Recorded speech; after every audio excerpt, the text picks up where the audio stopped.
Vamos a hacer una ronda de 3 preguntas específicas ya de cómo es que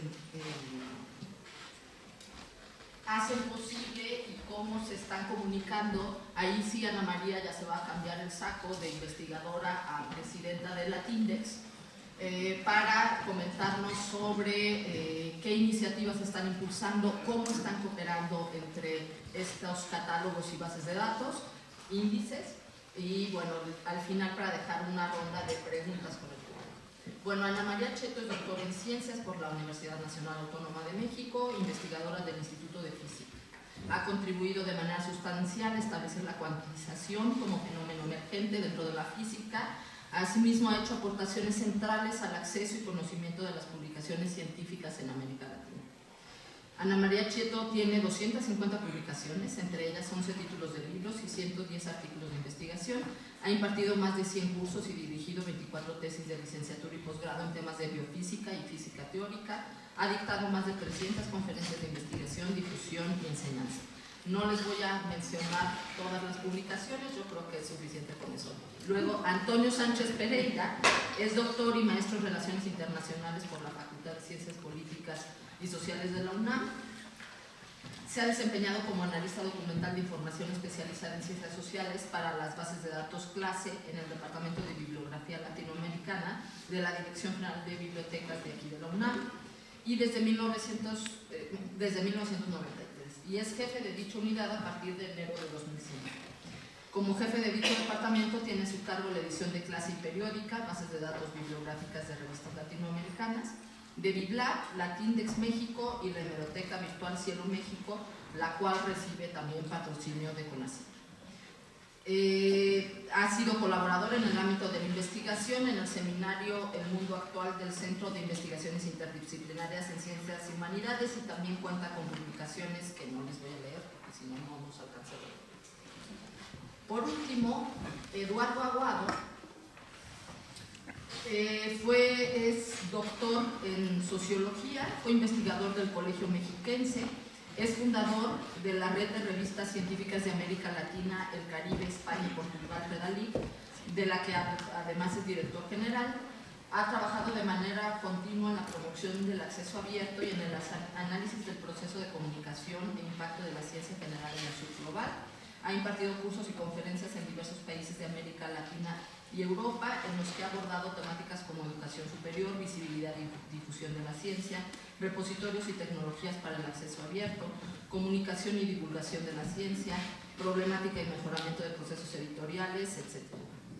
Y bueno, es investigador del Sistema Nacional de Investigadores, del SNI, y coordinador del grupo de trabajo Claxo, Bienes Comunes y Acceso Abierto 2016-2019.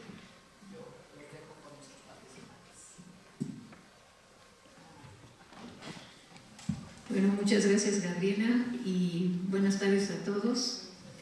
Bueno, veo que sí, casi se llena, lo cual tampoco es tan sencillo ahora que ya estamos casi de vacaciones y ya los estudiantes ya se fueron. Es que me da mucho gusto que haya tantos editores aquí, y yo he pensado, bueno, ¿qué puedo aportar desde mi perspectiva, no solamente de Latindex, sino desde una perspectiva más amplia, porque ya pues llevo muchos años en este ajo, ¿verdad? que sea diferente.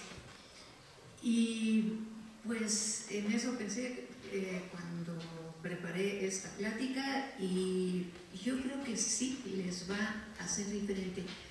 Y el motivo por el cual escogí este tema en particular es porque siento que todos debemos abrirnos. O sea, alguien preguntó hace rato qué es la ciencia abierta, cuál es la diferencia entre ciencia abierta y acceso abierto.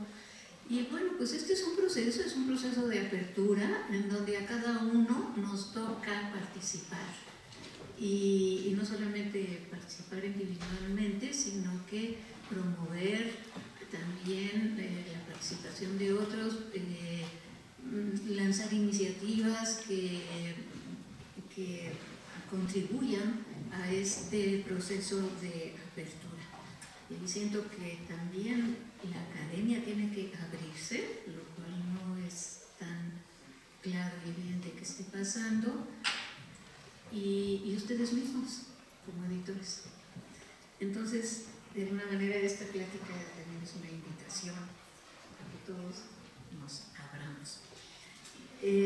Sí, el planteamiento inicial, según me enteré anoche, era que cada uno de nosotros hablara desde nuestra perspectiva sobre la ciencia abierta y sobre cómo la impulsamos desde sus plataformas, pero yo primero voy a hablar de otras plataformas. Entonces, por eso se llama la Academia Aves y Cantares. Como decía, es un proceso de apertura lento pero seguro. Yo creo que en general la tendencia es hacia la apertura y podemos congratularnos de vivir en esta época, ¿verdad? Bueno, ¿verdad? Sí.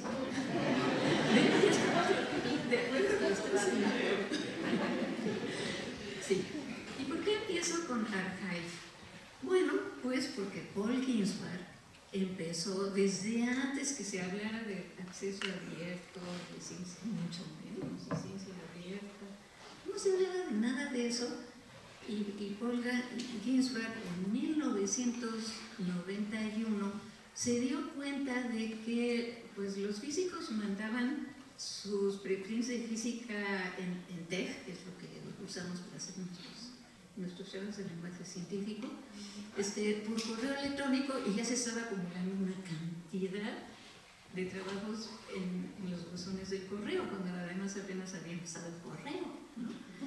Entonces se le ocurrió esta idea de crear un repositorio central que originalmente lo creó en un servidor en Los Álamos, en el Los Álamos National Laboratory, ya en 1991. O sea, antes de que se creara la web, ¿no?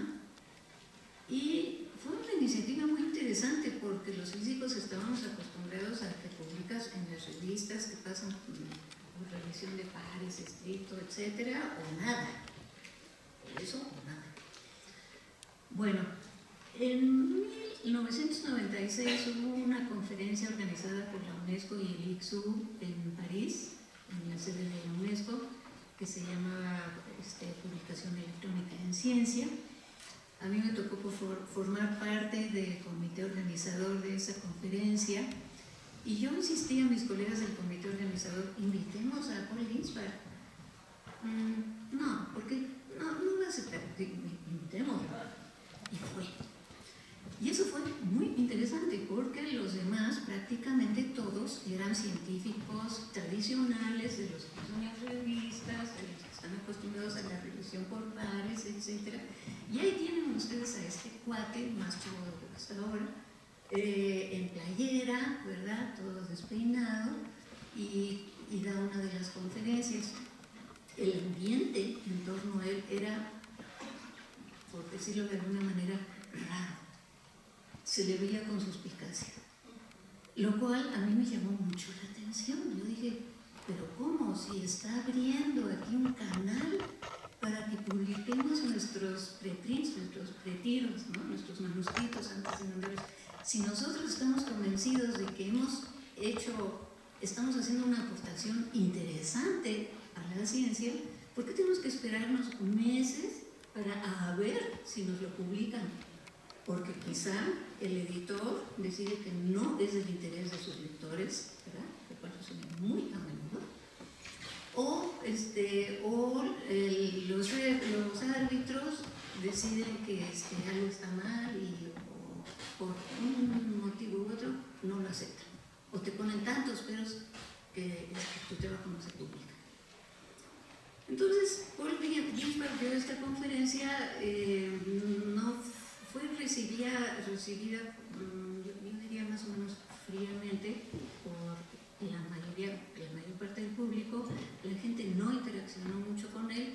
Yo sí logré tener una cierta conversación con él y me dio mucho gusto porque yo sentía que este cuate tiene algo de visión y que está haciendo algo que le hace falta, al menos a la física, al menos. Es un medio bastante cerrado. Y lo ven ustedes que ha pasado, pues después de haber empezado con física, ya poco después de 1996, resulta que hay interés por parte de otras disciplinas, se abrió la astronomía, las matemáticas, la ciencia y la computación, etc. En 2001 la Universidad de Cornell lo invita a que migre todos sus datos que tenían en los alumnos a un servidor más grande, mejor administrado, etc. en Cornell. Y es donde está ahora. Ya en 2014 llegó a 1 millón de artículos accesibles, naturalmente libremente accesibles, muy bien organizado por sus disciplinas, y ahora ya en 2016 recibía más de 10.000 artículos por mes. Pero lo que es más interesante, él logró una apertura del medio de los físicos. Al principio la gente tenía reservas para citar un trabajo publicado en la web, en Archive. Hoy en día los citamos, los leemos con el mismo grado de confianza que leemos un artículo en una de las revistas de corriente principal, los citamos igual.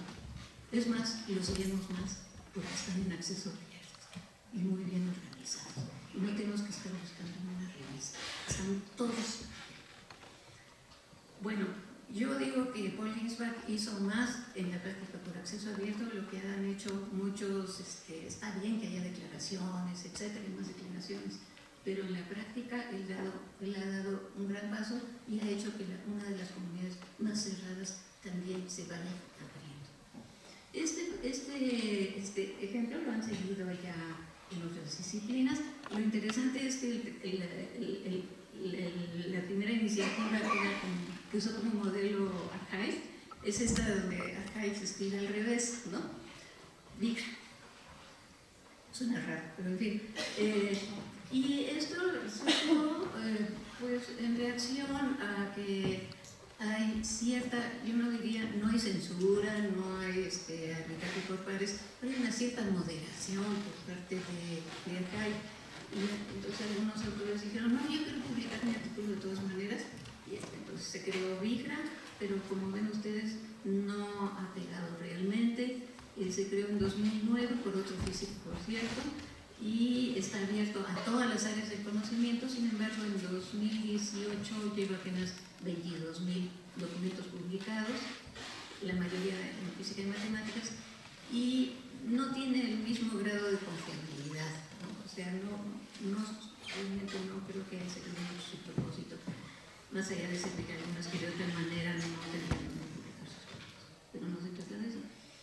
Es curioso que apenas en 2011 se realizó el primer taller en Ottawa sobre repositorios disciplinarios, cuando ya en realidad había surgido bastantes repositorios, pero para que vean ustedes cómo las cosas, pues el proceso es gradual. Pero ya en 2013 se crea bioRxiv, y ese sí va más en serio, ya lleva, en pocos años lleva más de 30.000 trabajos publicados, y tiene una ventaja sobre Archive, y es que hay posibilidad de interacción, de comunicación y retroalimentación entre los autores y los lectores. Esto a mí me parece que es algo que habría que buscar en cualquier sistema de este tipo.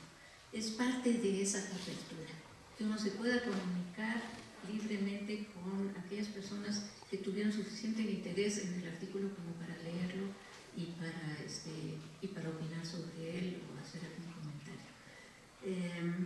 De hecho, cuando publicamos nosotros en Archive, muy a menudo recibimos comentarios que nos pueden servir también para mejorar el artículo, pero no existe la ventana pues, en el sistema para hacerlo. Otros ejemplos más recientes, después de bioRxiv, que fue en 2013, ya se creó un repositorio similar. No me gusta mucho la palabra repositorio porque da la impresión de ser algo estático, de ser un almacén. Y aquí no se trata de eso. Sí es cierto que tienen ahí muy bien almacenados, pero en acceso, todos los trabajos desde el primero que se recibió y se publicó. Pero lo interesante de estos repositorios es que son dinámicos, que son vivos, ¿no? Y abiertos. Entonces se creó en 2016 uno en psicología y lo creó, lo administra este Center for Open Science, que es no es un negocio, es una organización que tiene su sede en Charlottesville, en Virginia, en Estados Unidos. Y es una organización de not for profit, o sea, no hacen negocio, que desarrolla productos y servicios de open source, código abierto, software libre, etc. Que ahora también le hace el mismo servicio al archive de sociología. Entonces, eso es interesante, de que desde la física ya se pasó a la biología, a la psicología y a la sociología. O sea, es como para que nos sentemos a mirar qué está pasando, ¿no? Porque significa que es una forma como han encontrado las diferentes comunidades de disciplinas, de grandes disciplinas o áreas de conocimiento, de abrirse más a los autores, a la publicación y a la forma de publicar y de leer y de comunicarse entre autores y lectores. Está también Hammerhag, ahora ya también en química, que también es un medio bastante cerrado, lo acaban de crear en 2017. Lo pongo aquí porque este es un ejemplo interesante en cuanto que se organizaron y se pusieron de acuerdo tres sociedades. La Sociedad Química de Estados Unidos, que es una sociedad muy, muy fuerte, que fue creada desde el siglo XIX y fue creada por los químicos norteamericanos para demostrarle al imperio, a Inglaterra, que también en Estados Unidos se puede hacer ciencia. Entonces, es una sociedad que mientras tanto, a partir del siglo XIX, se ha convertido en una institución sumamente fuerte, muy poderosa, y se puso de acuerdo con la Real Sociedad de Química de Londres, en Inglaterra, y con la alemana, o sea, las comunidades químicas más fuertes del mundo. Entonces yo creo que va a tener también, va a adquirir mucha fuerza archive de química, y dentro de unos días, el 25 de junio, se lanza el de medicina, y ya lo están anunciando en muchos lados. Está operado por Cold Spring Harbor, igual que el de biología, que es una institución muy respetable, muy fuerte, y se ve que tiene un servidor muy grande para poder colocar las dos. Pero lo operan Cold Spring Harbor junto con British Medical Journal y la Universidad de Yale. O sea, tres instituciones de diferente naturaleza, pero muy fuertes las tres. Entonces, una vez más, yo pienso que es como para mirar qué está pasando allí. Y tienen ya otra característica interesante, es que además de la retroalimentación lector-usuario, ya han acordado con revistas poder hacer la transferencia automática de manuscritos. Cuando una revista ya aceptó un manuscrito, entonces se puede transferir automáticamente. Si ya lo habías publicado en Internet, se transmite automáticamente y ya tú no tienes que hacer. Bueno, pues así están las cosas. También vale la pena mencionar de todos los repositorios de por haber, que ya hay muchos, pero hay que hacer una selección. Y me pareció muy interesante el caso de Hyperarticle en Ligne, que es francesa, porque esa fue una decisión del CNRS, que es el equivalente al CONACYT sí, ya pronto acabo, de Francia, que tiene su centro de computación, y ellos crearon ya desde 2001 una plataforma, o otra iniciativa de un físico, de Frank Laloux, para recibir todos los documentos, manuscritos, artículos, etcétera, de los autores francófonos. Esto lo tuvieron que hacer porque el francés estaba perdiendo muchísimo terreno y estaba prácticamente ausente de la lista de idiomas en la ciencia que se publica en las revistas, sobre todo en las de corriente principal. Prácticamente uno no ve un artículo en francés. Entonces se preocupó mucho el gobierno francés por eso, crearon esta plataforma y con mucho orgullo publican que en 2016 ya se convirtieron en el mayor repositorio francófono, lo cual es muy interesante porque pocos años antes nos había visitado el representante de la francofonía, me visitó aquí en el instituto y me preguntó cómo lo hicieron en Latindex para reunir tantos artículos en español, y se veía que les preocupaba mucho. Entonces ellos, su iniciativa es muy diferente, pero es un paso que tuvieron que dar para recuperar un poco de presencia para el idioma francés. Entonces aquí lo tienen, con mucho orgullo dicen que tienen 1.100.000 documentos. Bueno, pues en el PPL de Latindex tenemos bastantes más, pero el chiste no es ese, el chiste es que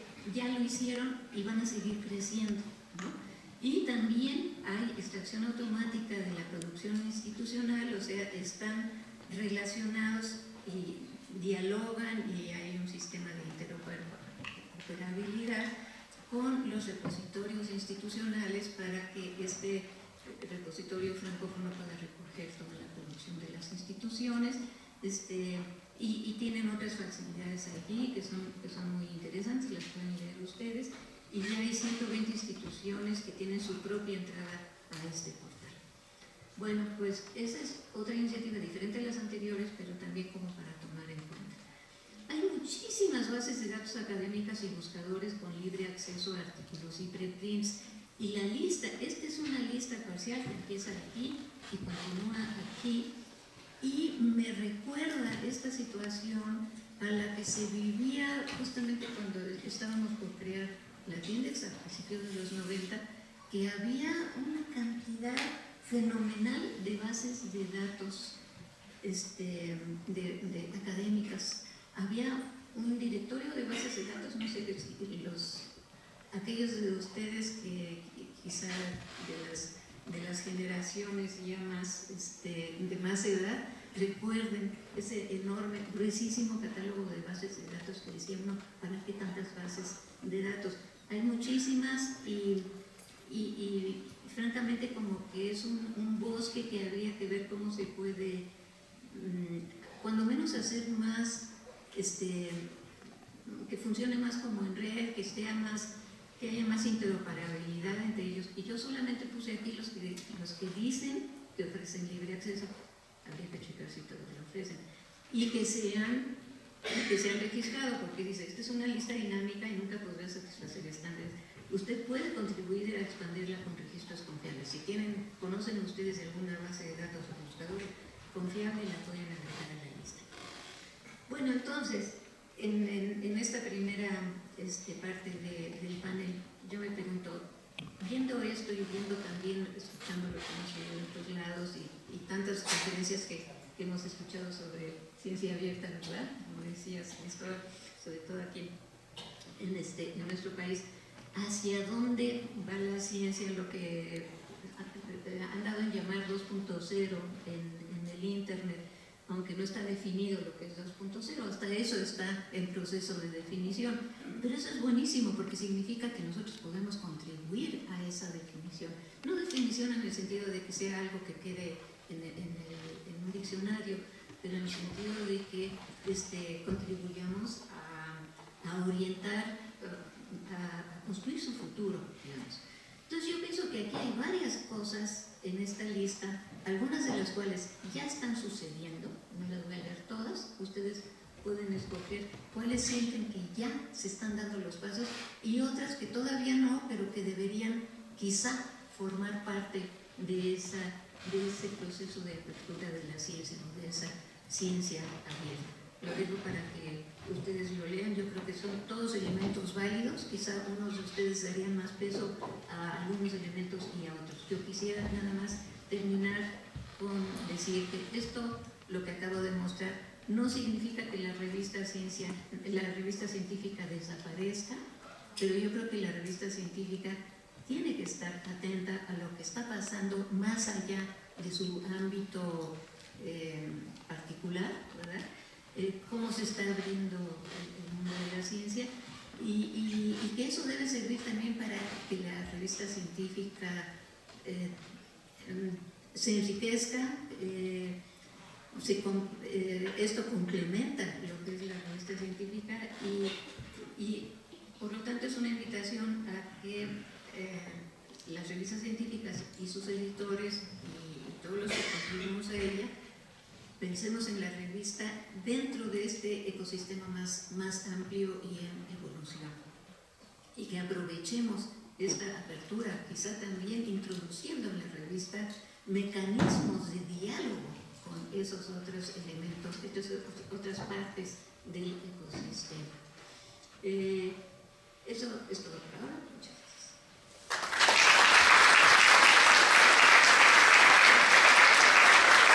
Nuevamente por la invitación. Pues me voy a tratar de apegar a los 10, 15 minutos, ¿verdad? Me voy un poco rápido, más o menos presentando el estado del arte de Cielo y en interlocución con Redalí, que tengo aquí al lado, obligado. Bueno, ¿qué propuesta tiene Cielo en relación a la ciencia abierta? Es de alineación completa. ¿Cómo se concreta esto? Con la adopción de las top guidelines que han emitido el Centro para la Ciencia Abierta, que ya lo expuso Cristóbal, pero esto en el caso de Cielo Brasil. En México no hemos decidido al respecto, no hemos tenido una definición. Ustedes saben, Cielo es un proyecto liderado por Brasil. Yo hubiera deseado que en este año que se cumplen los 15 años de existencia de Cielo México, tuviéramos un liderazgo más compartido. No ha sido posible. Logramos por fin, y ese fue un gran reto personal incluso, rebasar a Cielo Chile, que es la segunda gran colección de la red Cielo. La idea, yo siempre pensé que anexarse a la red Cielo es seguir este modelo de la TINDEX, que también lo propone Cielo, de ser una red colaborativa de países, participar, apoyar, también en sentido oportunista, beneficiarse de lo que yo pensaba o yo veía, lo personal, como un país que se estaba adelantando en relación a América Latina, junto con Chile. Yo como analista de clase periódica sí me quedaba cada vez más claro que las revistas brasileñas y chilenas, por lo menos en su manufactura editorial formal, sí estaban superando a las mexicanas, estaban indizando más. No sé si esto tenía su equivalente en los contenidos, pero en aspecto formal, sí, Brasil y Chile sí empezaron a llevar ventaja sobre México. Entonces era importante posicionar a México en esta red regional. Entonces Cielo México está alineado con la red Cielo y está alineado con CONACYT, y CONACYT no se ha pronunciado al respecto de la ciencia abierta y en particular a este objetivo por el cual se ha manifestado Cielo Brasil y ya ha iniciado. En general toda la red Cielo no le está siguiendo el paso a Brasil, esto es algo importante. Cielo Brasil sigue dando pasos fuertes hacia la ciencia abierta y hay que valorarlo. Yo en lo personal si quisiera contradecir un poco aquí a Cristóbal, creo que nos sobreestimó. Yo no siento que en México, en el seminario, hayamos dado el debate que se requiere para evaluar qué es la ciencia abierta. No hemos medido el tamaño del animal que representa la ciencia abierta.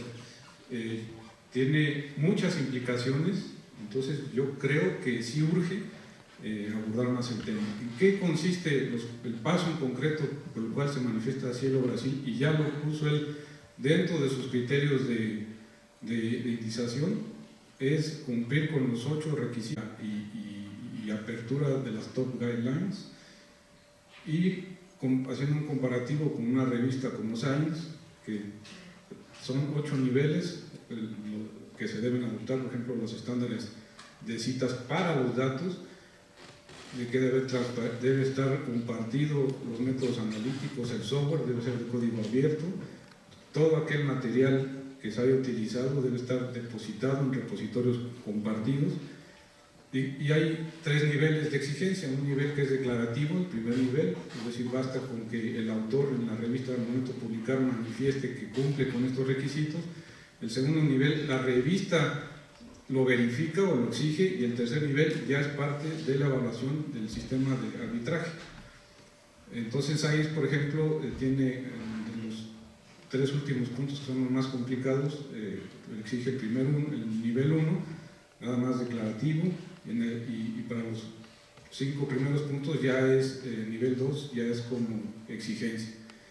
Cielo, insisto, Cielo Brasil se propuso que a partir de 2019 los 5 primeros puntos de estos 8 rubros ya se incorporen como parte de los requisitos para iniciar revistas en Cielo Brasil, y ya pasar a un nivel de exigencia en los de 3 a 5 años. Yo creo que sí conviene pararnos a evaluar cuál es el paso que implica la ciencia abierta, y también evaluar que nuevamente Brasil se está adelantando. Entonces, no apurarnos y no alentarnos, ahí hay que tomar los tiempos.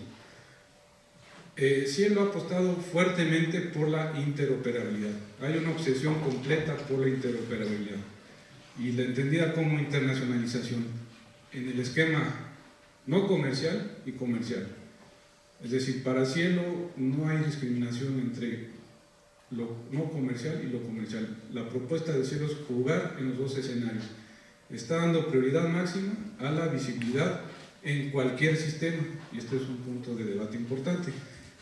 Entonces, Cielo, para entenderlo, yo mismo tengo que seguir qué está haciendo Brasil, lo entiendo como una plataforma de exportación. Es decir, incluso la concepción misma del XML es empacar los artículos para que viajen, no para que se queden en el sitio. De ahí que yo me enojaba tanto con Cielo Brasil y Abel Packer, de por qué Cielo era un sistema una página pues sin mucho chiste en cuanto a diseño, en cuanto a estética.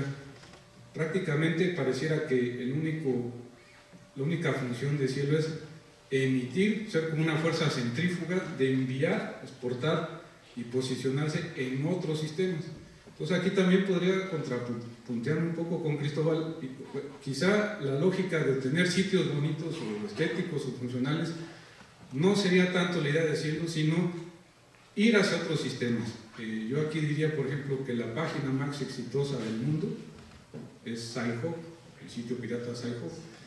Los mismos investigadores de Harvard, que tienen contratados todas las bases de datos, utilizan Sci-Hub. ¿Por qué? Porque es más sencillo. Es una página muy sencilla. Entonces Cielo procura posicionarse en todos los sistemas, sean comerciales o no comerciales. Obviamente la base de datos más polémica es el vínculo que tiene Cielo con Web of Science y de la empresa Clarivate, en la cual se han exportado los metadatos para los análisis bibliométricos. Hay un paso reciente de este año en el que Cielo se está vinculando ya con las almetrías de PlumX que adquirió Elsevier. Entonces está jugando con las 2 grandes potencias mercantiles de la ciencia, y efectivamente con Elsevier, con nuestro archienemigo. Entonces es parte de la evaluación. Entonces en PlumX pues se extraen los datos de citas, consultas que tiene en la colección Cielo, se recuperan también desde la plataforma Scopus. Esto es lo más reciente, pues vendría a analizarlo. Y también con Dimension, que es la otra gran plataforma emergente que está compitiendo y rivalizando con estos 2 grandes sistemas, Web of Science y Scopus, y Cielo ya empieza a tener ahí, y yo entiendo que esto es en parte por la vinculación que tienen los artículos con DOI y Crossref. Esto es materia de más análisis. Y esto lo extraigo de la información que ha proporcionado Redalic, porque Redalic ha planteado un debate que en sus términos, yo en un primer momento y actualmente pienso que hay una parte publicitaria sesgada con la que no estoy de acuerdo, pero hay otros puntos que están planteando un debate propiamente académico. y aquí sí me parece que hay que tomarle la palabra a Eduardo Aguado. Están planteando una distinción entre lo que es la propuesta de Redalic y Cielo, y yo creo que se amerita un debate en esos términos académicos, más allá de lo pasional, moral, etcétera. Si nos decimos académicos, sí amerita un análisis, una contraposición, una evaluación, una definición.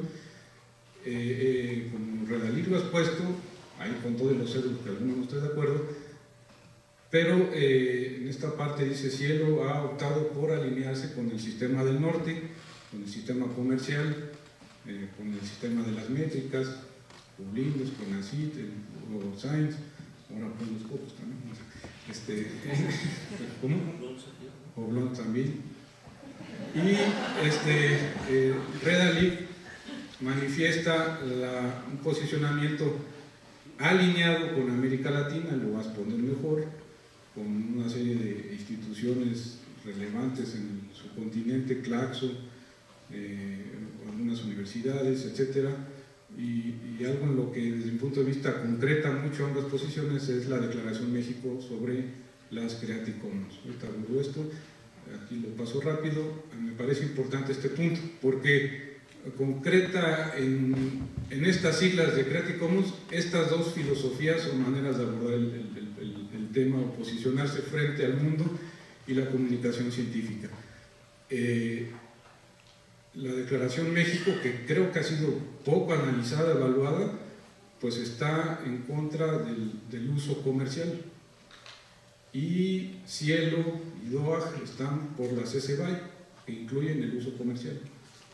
Entonces, como es puesto hasta ahorita, la posición de Cielo es no discriminar, sino posicionarse, sea comercial o no comercial.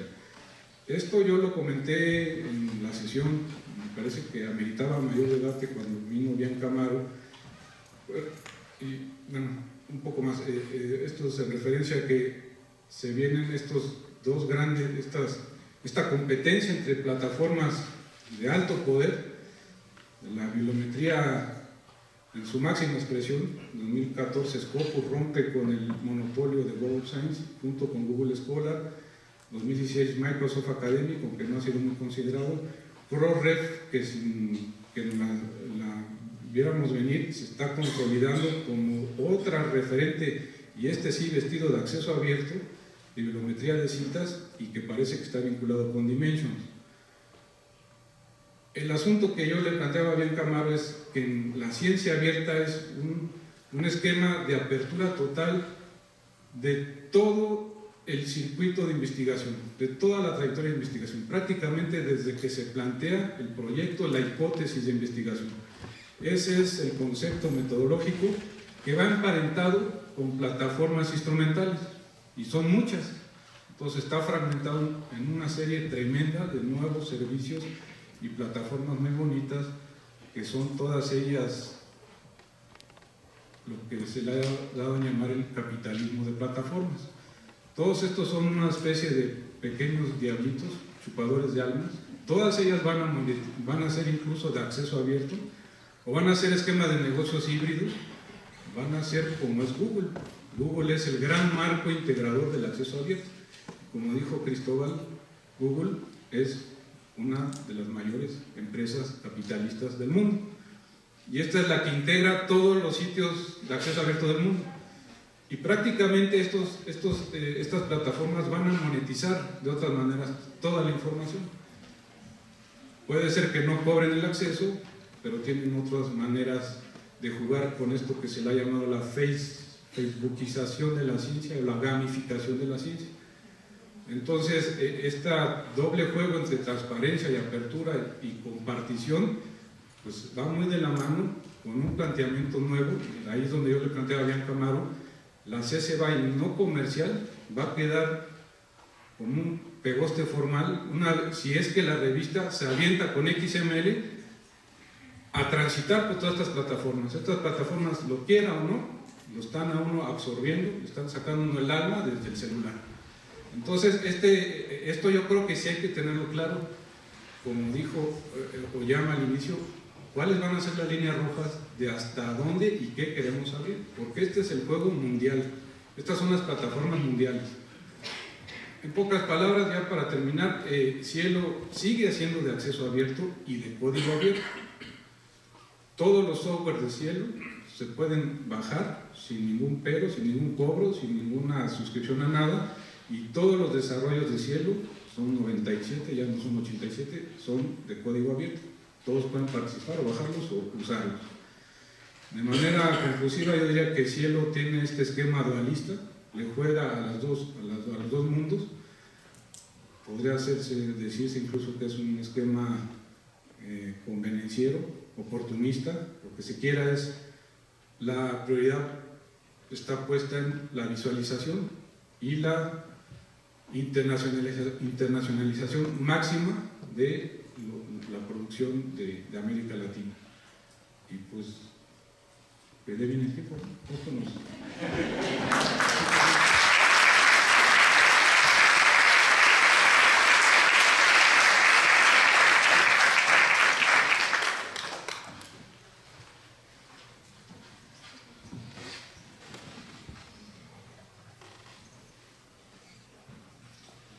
Bueno, pues buenas tardes. Me da muchísimo gusto estar con ustedes. Gracias, Gabriela, por la invitación. Ana María, en verdad es un gusto poder compartir contigo. Antonio, no solamente discutiremos hoy, sino seguiremos discutiendo toda la vida. Creo que eso es agradable y es parte de lo que estamos aquí. Y bueno, vamos a hablar de algo, y retomo algo que decía Ana María. Empezó el repositorio Arcal, empezó a unir, es decir, la comunidad se dirigió a Arcal, lo aceptó como modelo, lo legitimó al referirse a él, y después de ello, otras plataformas, instituciones, financiadores apoyaron este modelo. ¿Qué es lo que se llama? Es un modelo exitoso. Hacia ese modelo empezó, o cuando inició Redalic, quería caminar. Pero Redalic no está alineado ni con CONACYT ni con nadie. Porque es producto del cuerpo académico, producto de las locuras, las obsesiones y las discusiones que tenemos como académicos, con nuestro comité científico, con nuestros editores. Y cuando nacimos hace ya 17 años, cuando las revistas ni siquiera tenían página web, cuando Cielo en realidad era una página que solamente atendía o daba visibilidad a las ciencias médicas prácticamente y a las ciencias exactas y naturales, y nosotros nos empezamos a preocupar por las ciencias sociales y las humanas. Y dijimos, las ciencias sociales y las humanas no tienen canales de visibilidad. Y entonces vamos a construir un sistema. Y para América Latina. Olvidar esto no puede ser, porque esto es parte de la lógica de cómo ha ido evolucionando nuestro pensamiento. Y entonces construimos Redalic para darle visibilidad, posicionamiento a las ciencias sociales latinoamericanas. A los 6 años nos abrimos a España y Portugal. Pero no nos interesaba al principio, porque lo que queríamos era reforzar el espacio latinoamericano. En segundo lugar, nos abrimos a las otras áreas por peticiones de múltiples editores, pero nuestra preocupación ha sido y sigue siendo las ciencias sociales. Lo que les voy a exponer aquí es tratar de dar un poco de claridad a esta discusión que vamos teniendo con Cielo y con Antonio, pero también a la discusión sobre el acceso abierto, porque ya no nos estamos planteando ahorita en la Declaración de Budapest, de Bethesda o de Berlín. Nos estamos situando como proyecto, como iniciativa, más en el plan Asia. Y esto nos lleva a otra dimensión. En este sentido, planteo que no hablemos de plataformas, sino de modelos de publicación y de las características de ellos. Las aclaró muy bien Antonio, y bueno, si esas son las características del modelo, pues bien, quien guste caminar ahí, tan legítimo un modelo como otro, vamos a plantearlo de una vez. Claro, eso no quiere decir que no dejemos de discutir. Pero creo que también hay que, me parece muy naívo, muy inocente solamente la idea de abrir, cuando en última instancia Si bien el 50% de todo lo que se produce hoy está más o menos en abierto, pero solamente el 30% de la llamada ciencia legítima, si tomamos a Hocus Pocus, por parte de Latinoamérica, y el 12% de Europa a partir de Hocus Pocus. Y este es el punto, que nosotros estamos preocupados por abrir, por el código abierto, pero nos están evaluando por otro tipo de sistemas. Entonces creo que hay un contexto. Primero situémonos después de las 17B, situémonos donde hay una apropiación absoluta del conocimiento académico financiado con fondos públicos, donde las 5 grandes controlan el 53% de la producción legítima y el 70% de las ciencias sociales y el 20% de las humanidades, según el trabajo de Renier. Y por el otro lado, el control del circuito de la ciencia, que es para mí preocupante, porque el día de mañana no podremos dar ningún paso sin entrar a estas áreas comerciales. ¿Qué implica? Pues creo que eso es lo que tenemos que discutir. Y por el otro lado, un sistema de evaluación, que creo que muchos de ustedes aquí son académicos, editores, pero la última vez que me evalué en el CONACYT, realmente quedé estupefacto, donde después de meter mi currículum, se cruzó con una base de datos y se le entregaba solamente al comité de evaluación el nombre, el cuartil de la revista, si estaba en el X1, en el C1, según Simago, WOS o CONACYT, o actual LSJ. Me pareció espeluznante, porque yo no trabajo para eso, simplemente. Creo que mi función es otra. En ese sentido, creo que también hay una disonancia cognitiva, porque creo que a veces somos muy críticos, sin duda nos giramos a base de las recompensas. Eso es lo que nos mueve como investigadores y demás. Por nuestra parte, el salario depende de ello, no podemos negarlo, pero también como que nos gustan las medallas. Y ahí es donde creo que tenemos que reflexionar. Y si alguien quiere medallas, bueno, pues se debe dirigir al lugar donde las va a obtener. Lo que logró Redalyc es esto, algo nunca imaginado. 1.300 revistas, 650.000 artículos, indicadores de producción, colaboración y uso de 122 países, más de 10.000 instituciones, con una base normalizada de 2015 a 2017. Con todo respeto, la única base normalizada de 2015 a 2017 sobre 1.300 revistas latinoamericanas, donde generamos 800.000 imágenes de indicadores al año y con 100 millones de descargas de PDF, porque eso es lo que nos hemos preocupado, por las descargas de PDF. Y esta es la arquitectura de Redalyc, donde hay una concepción y un modelo de publicación, donde están abajo las revistas, pero nosotros aportamos, creemos, un criterio de calidad al seleccionar junto con nuestro proceso. También tenemos una capa de producción, porque también generamos un proyecto al que le hemos dedicado muchísimo tiempo para generar el XML y no tercerizar ni mandarlo a comercial. ¿Por qué? Porque cada XML cuesta entre 30 y 50 dólares. Y nosotros dijimos, no puede haber sistema de comunicación así. Y entonces hicimos un sistema en web, creo bastante sólido, donde el editor tarda 1 hora y media para hacer su documento en XML. Y después, haciéndole clic, exporta un PDF automático, un EPUB, un HTML y un móvil. Gratuito. Creemos que este es el modelo. Y vamos a explicar por qué. Después una capa de visibilidad que permite la interoperabilidad y un conjunto de capa métrica con que deseamos. Sin embargo, a los 15 años, todos nosotros, junto con nuestros editores y muchos de ustedes, estamos muy a disgustos de cómo ha caminado este asunto del acceso abierto por la apropiación privada de los contenidos. Y desde entonces hemos pensado qué hacemos. Y hemos venido ajustando, discutiendo, y aquí es lo que les presentamos el producto de nuestras reflexiones.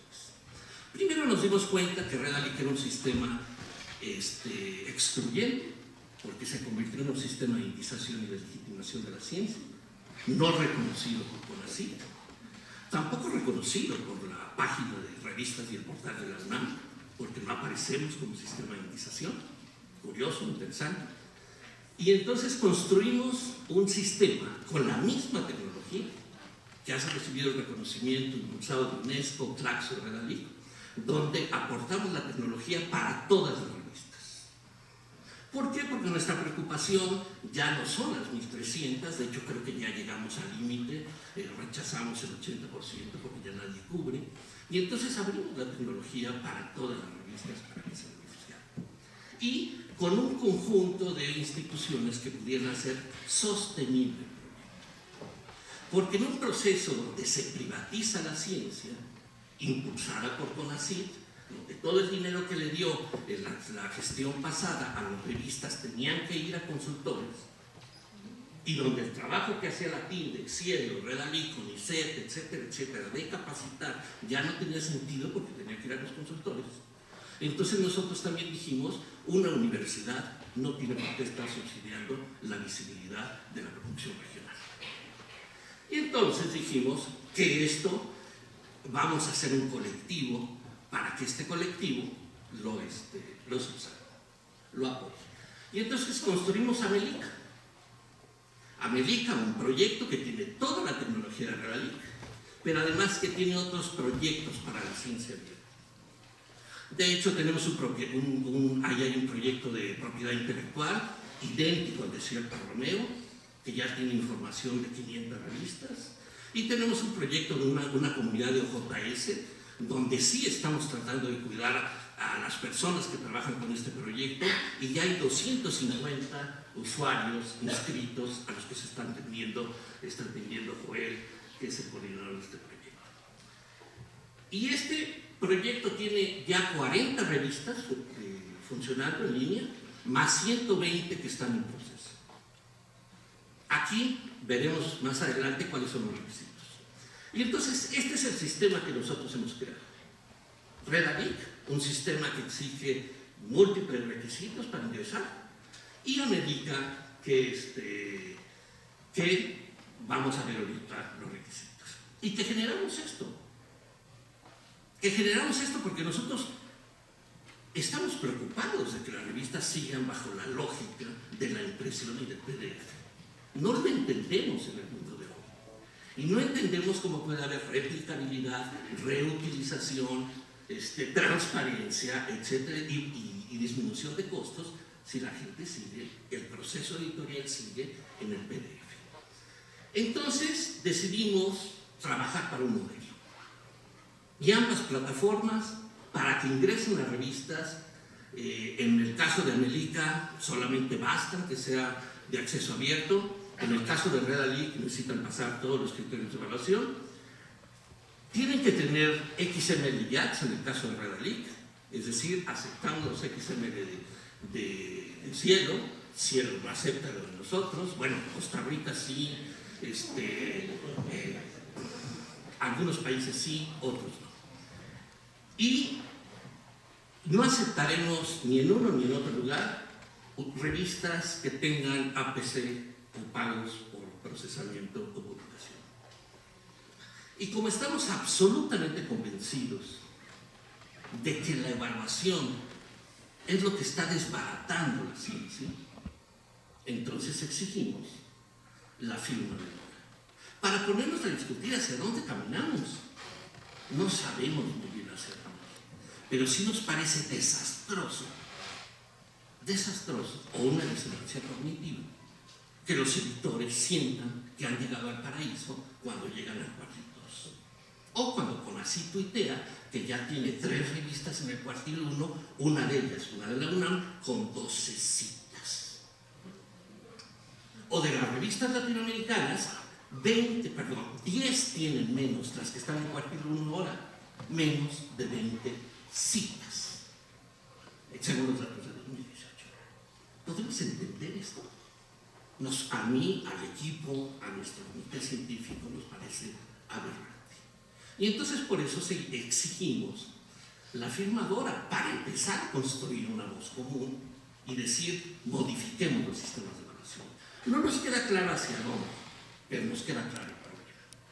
Y entonces construimos esto, que se lanzará el 15 de agosto, iremos afinando este tipo de cosas, Pero como vamos entonces a un modelo de publicación sin fines de lucro para conservar la naturaleza académica y abierta de la comunicación científica. No nos meteremos con los modelos, todos tan legítimos, pero nosotros daremos nuestros servicios, nuestros apoyos a este modelo.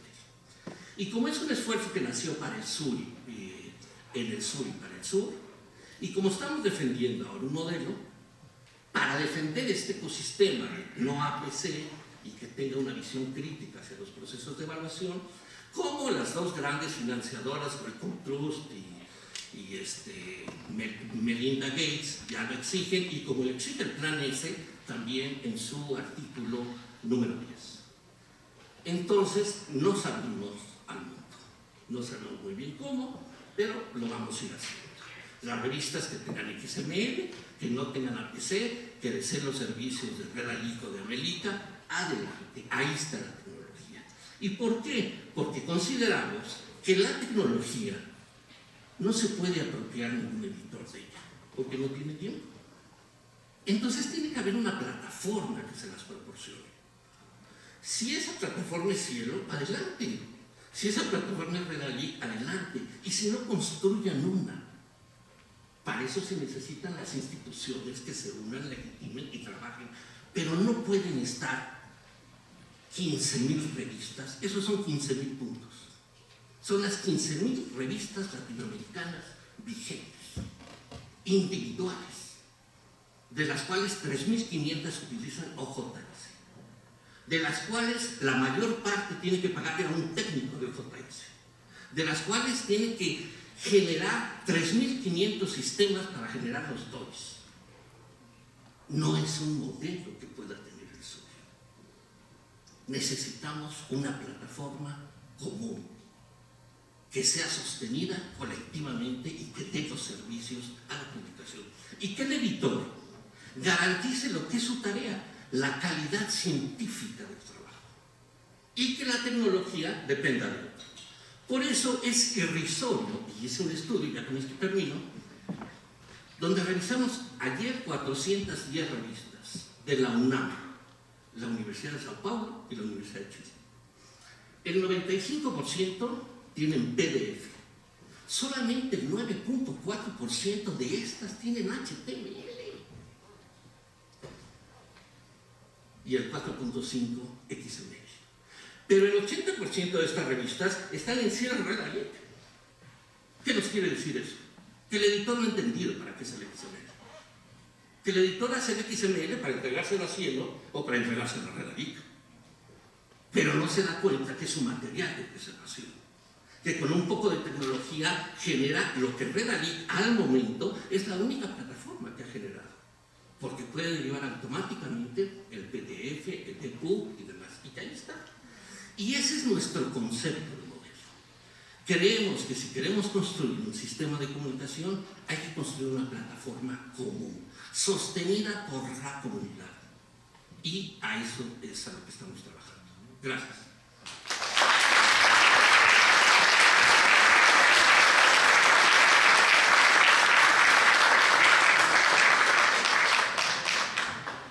Ahora vamos a pasar a la ronda de preguntas y de debate, porque la idea es, pues eso, generar y entender cómo lo está haciendo cada quien, cómo lo están haciendo y qué posibilidades de colaborar o no hay, qué posibilidades de generar un modelo para México, América Latina. Son solamente 3 rondas de preguntas. La primera es: el acceso abierto y la ciencia abierta plantean el intercambio libre de información. ¿Es posible desde sus plataformas y entre sus plataformas? O sea, una es la gente, por ejemplo, esto del código abierto, ¿es posible desde sus plataformas? Si no es, ¿por qué? ¿Y cómo podrían colaborar? Si les parece, para cambiar el orden, ahora empezamos con Eduardo y nos venimos hacia acá. Bueno, creo que todos siempre hemos estado dispuestos a colaborar. Yo he viajado muchas veces a Brasil para tratar de establecer colaboraciones con Cielo Brasil y no he dejado de hablar con Antonio para tratar de tenerlas. Y plantear que con el OAI simple y sencillamente colaboramos o trasladamos nuestros datos en este tiempo de la diseminación me parece absolutamente insuficiente. Y creo que no son problemas técnicos, creo que son problemas políticos, o de otra dimensión, o de modelo, vamos a llamarle así, para no polarizar o para no meterle más leña al pero no, en términos concretos, creo que sería una gran ayuda que todos los sistemas nos reuniéramos para definir un estándar de XML, para definir las etiquetas con las cuales va a existir la interoperabilidad, y que se definiera esto a nivel regional, y no tendríamos ningún problema para adaptar esto en Redalic. Pero lo que no podemos hacer es ser interoperables con los cielos cuando solamente Cielo Brasil trabaja con un schema de XML, México y Chile trabajan con otro, y Colombia ni siquiera puede aceptar las tablas marcadas. No puede ser. Si estamos hablando de interoperabilidad, estamos hablando de un nivel de interoperabilidad. Y por eso nosotros no creemos en el código abierto. Porque lo que vemos es un OJS, que es un gran sistema, pero que todo el mundo lo utiliza hoy como un sistema de publicación y no como un sistema de proceso de revisión por pares. Y donde hay una diferencia absoluta de esto. Igual lo vemos con el Schema Cielo. Claro que es de código abierto y es magnífico, y cada quien lo puede bajar a su escritorio y puede trabajar con él, pero todos trabajan con diferentes tecnologías donde no hay una llave arriba que permita hacerlo. Y entonces creo que hay otro problema de interoperabilidad. Y más allá de modelos, creo que deberíamos estar definiendo esos estándares de interoperabilidad para que la transmisión de los textos pudieran ser absolutamente claros, porque en 10 años, quién sabe cuáles sean los modelos o las plataformas que subsistan.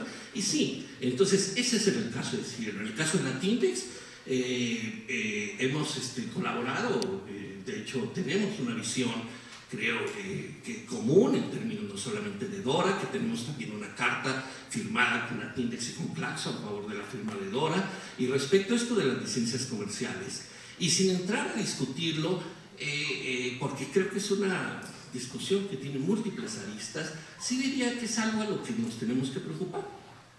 ¿Por qué los sistemas comerciales cierran más las cosas cada vez más y nosotros las abrimos más? Me parece ilógico.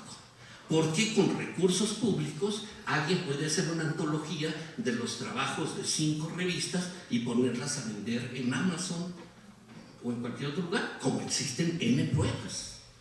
No, en mi opinión, no es correcto. Lo que ha sido financiado con fondos públicos tiene que ser apoyado con y tiene que estar evidentemente con abierto, pero tenemos que protegerlo. Es parte de nuestro patrimonio cultural. Y también en este sentido tiene una lógica Redalic. Si es para las ciencias sociales y se habla de una ciencia legítima, recuerden que según los únicos datos que existen de Foro Consultivo de Ciencia y Tecnología, solo el 90% de los, menos del 20% de los SNI de Ciencias Sociales tenían un artículo en Scopus, mientras era el 95% de Medicina y Biología. ¿Correcto? Entonces, por eso yo digo que la evaluación de estos sistemas es absolutamente suicida para las ciencias sociales y las humanidades. Pero si no aceptamos dividir también los procesos, si ustedes como editores no se defienden de esto, pues todos terminaremos aniquilados, y la interoperabilidad, para regresar a la pregunta, lo único que servirá es para entregar todo a los grandes emporios comerciales, que sí están invirtiendo en sistemas de descubrimiento, y que todos los de acceso abierto no estamos invirtiendo en sistemas de descubrimiento. ¿Y qué es lo que deberíamos hacer? ¿Para qué? Para que el usuario pudiera llegar a donde quiera, donde quiere. Bueno, 2 puntos sobre la compatibilidad e interoperabilidad entre los XML de Cielo y Redalic. Es un punto importante porque, bueno, gran parte de la queja de los editores es ahora nos obligan a hacer 2 XML. Como bien ha dicho Eduardo, no se ha entendido ese obligan. No es que obligan para Cielo y Redalic, sino para la revista misma. El punto de por qué no es compatible Cielo y Redalic, hay que aclararlo. Sí son compatibles. Quien concibió el XML en América Latina, que en realidad ya existía en el mundo desde hace mucho, pues fue Cielo Brasil. Desde nosotros no sabíamos ni qué era el XML en lo personal, ni la YATS, ni este esquema de metadatos. Redalic desarrolló algunos años después un sistema de marcación propio, y si defendemos que el XML es interoperable, pues sí es bastante ilógico que estos dos sistemas que nacieron, conviven todo el tiempo, no sean interoperables. En realidad, los XML para Cielo, ni la gente que hace Cielo, muchas veces están bien los XML. Aquí hay una gran diferencia. Los XML de Redalic, y ahí Redalic se ha encargado más de la parte de visualización. En el caso de Cielo no se ha desarrollado hojas de estilo ni nada parecido para visualizar en EPUB, en HTML, más en HTML sí, en todas las variantes de productos de visualización que ha sacado Redalic. A Cielo eso no le ha dado prioridad, insisto, Cielo le ha dado prioridad a la exportación al XML para irse a visualizar en otros lugares. Entonces el XML de Cielo, en nuestro caso, tenemos mucha mayor preocupación en la consistencia de la marcación de todo el contenido de los artículos, la normalización de los mismos. Entonces Cielo adoptó un esquema de certificación de empresas, que también lo aclaro rápidamente, y muchas de estas empresas no cumplen, a pesar de que fueron capacitadas y certificadas con nosotros. Es más, parte del equipo Cielo, como toda área laboral en clase y periódica, muchas veces los registros están mal, hay que corregirlos, requieren normalización.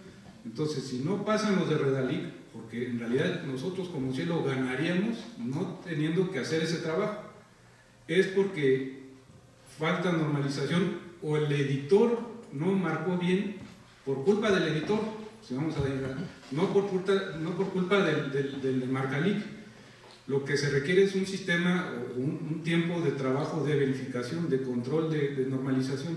Entonces, esta capa de tiempo que se requiere personal que esté revisando lo que ya hizo un editor, lo que ya hizo una empresa certificada, lo que ya hizo un personal por honorarios contratado por Cielo. Entonces, es esta parte. Nosotros necesitamos tener todo bien marcado porque va a viajar a otros sistemas. Es más, en Cielo yo sí tengo el plan para el segundo semestre de fortalecer esta área, hacerme, ya lo he dicho, más bibliotecario. No están suficientemente normalizadas las instituciones en Cielo. Ese es un problema que tenemos que atajar. Tenemos un sistema de normalización, le hace falta más.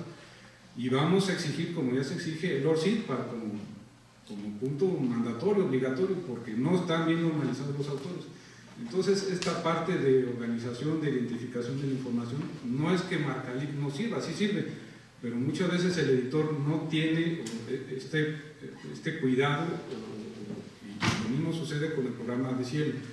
Ahora, ¿por qué Cielo terciariza? ¿Qué se entiende por eso? Porque creemos que sí tiene que ser un trabajo profesional y que se tiene que pagar por él. En este sentido, me parece de doble filo el argumento de Redalic, implica abaratar la mano de obra. La terciarización siempre ha existido, en la era del papel son las imprentas.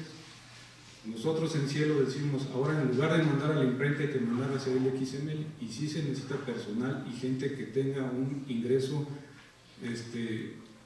lo más decoroso posible. Para que la gente se profesionalice necesita obtener un ingreso. Entonces no se trata de lucrar ni de que Cielo está haciendo un negocio, se necesita de que exista un mercado editorial nacional. Cuando se instaura el XML a través de Cielo y luego Redalic, encontramos que no hay empresas editoriales en México. Nadie hace XML para facturas de restaurantes, de Hacienda, pero no para artículos científicos.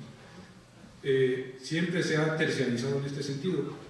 En algún momento, y esta es la apuesta de Cielo, es el programa Texture, que está en desarrollo, de código abierto. Y ahí el sentido de este software es que desde el momento mismo en que se redacte el artículo por parte del investigador, del autor, ya esté quedando etiquetado en XML YATS. Entonces seguramente ahí se va a resolver este dilema entre Cielo y Redalic, que insisto es nada más control de autoridad, control de los campos bibliográficos. Y la parte de terciarización, insisto en este punto, sí hay que tener cuidado de decir que un documento está en una hora. En el caso de la codificación de tablas, ecuaciones, creemos que eso es castigar al que hace el trabajo. No sale en ese tiempo, sí requiere otro tipo de cuidado y sí se requiere que a la gente se le pague. Este seminario está hecho para profesionalizar al editor científico y al editor técnico, y aquí habemos técnicos académicos y hay otros que están por honorarios. Yo siempre he insistido que el acceso abierto, sí es una idea muy bonita, pero se maneja muy románticamente. El acceso abierto va a la par de la era neoliberal, y la mayor parte de los trabajadores actuales son outsourcing y son por honorarios que no tienen ni seguro médico. Ese es el caso de la gente de Cielo. Entonces, no idealicemos este punto. Sí se necesita que la gente tenga un ingreso. En algún momento la tecnología como texto va a desplazar a estos trabajadores mismos. Van a tener que posicionarse en otro sector. Entonces, si tomamos el tema en su conjunto, es bastante más complejo. Y bueno, ya no.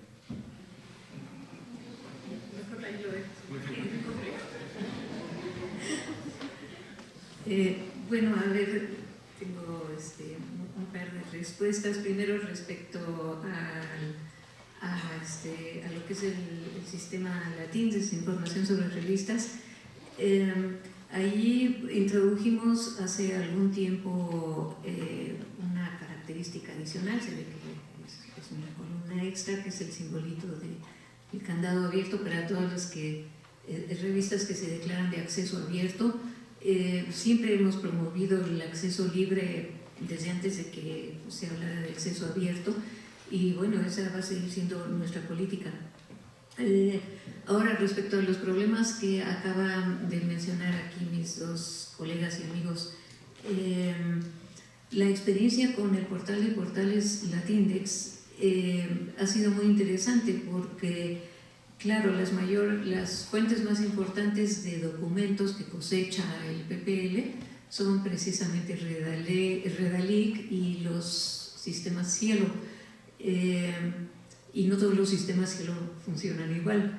Para nosotros entonces es muy importante la interoperabilidad, en ese sentido de que si no se usan ciertos estándares, pues simplemente no se puede cosechar el material. Nosotros no nos apropiamos en el PPL del material, lo cosechamos, pero sigue estando en los servidores respectivos.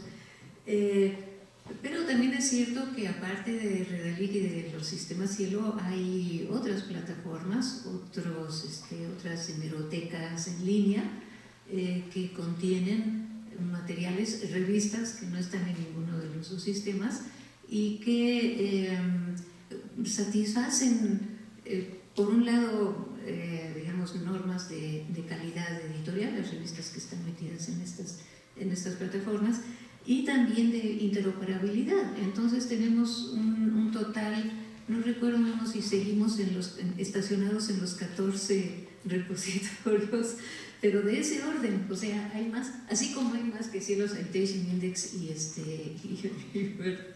Web of Science, hay más que Redalic y Cielos en la región.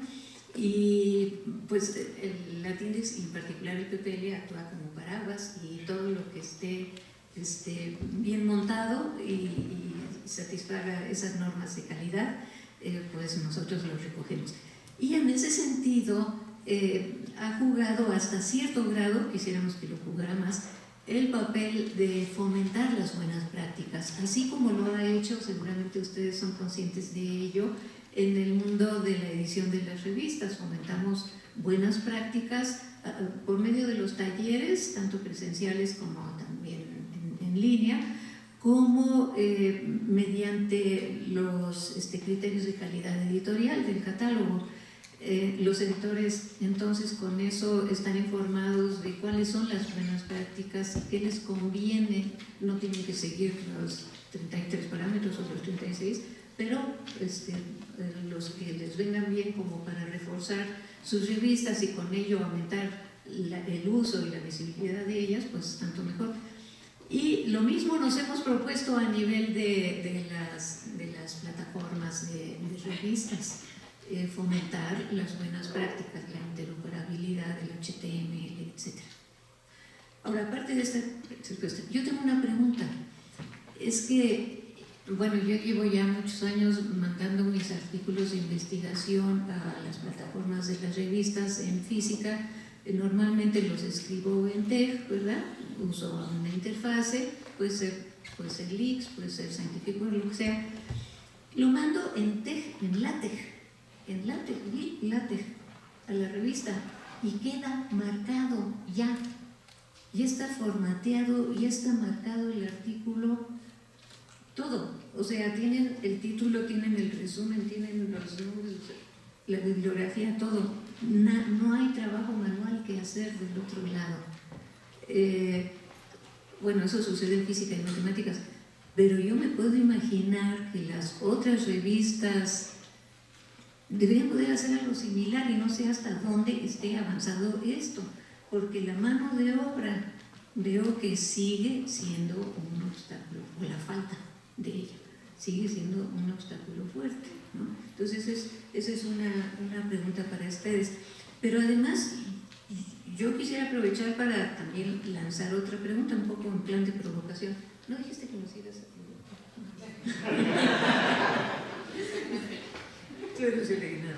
Un poco en plan de provocación y para que pensemos, bueno, qué está pasando en el mundo de la publicación y la comunicación científica en general y qué estamos haciendo en América Latina. No nos hemos quedado atrás en el pasado en crear iniciativas. Aquí están representadas 3 iniciativas que yo creo que tienen peso, ¿verdad?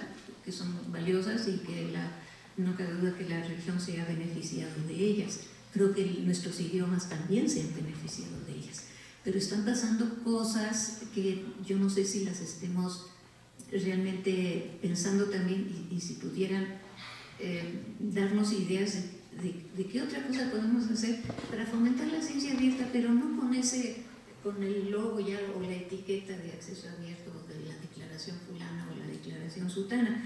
Por ejemplo, cuando está viendo esto de los repositorios disciplinarios que han ayudado mucho a que los científicos, las comunidades científicas los adopten y se abran a la vez, y se abran no solamente a otras formas de publicar, sino también a otros públicos, más ampliamente, hay áreas que son muy fuertes, áreas del conocimiento, disciplinas que son muy fuertes en nuestros países, en nuestra región, y sin embargo no tomamos la iniciativa de crear entonces, digamos, por ejemplo, un archive, ¿no? Bueno, un archive de estudios latinoamericanos.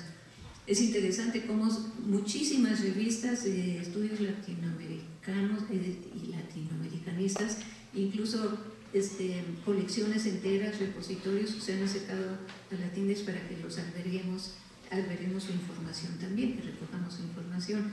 Pero eso es algo que como que algo nos corresponde hacer a nosotros, o lo dejamos siempre todo lo demás al norte, hasta los estudios latinoamericanos, ¿no?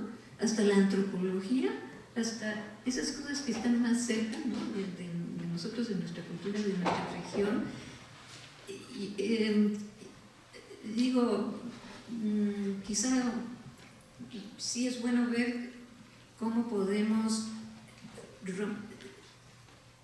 bueno, lo voy a decir, no, espero que no se ofenda ninguno de los presentes, dejar de lamentarnos un poco y ver cómo podemos ser más creativos, ¿verdad?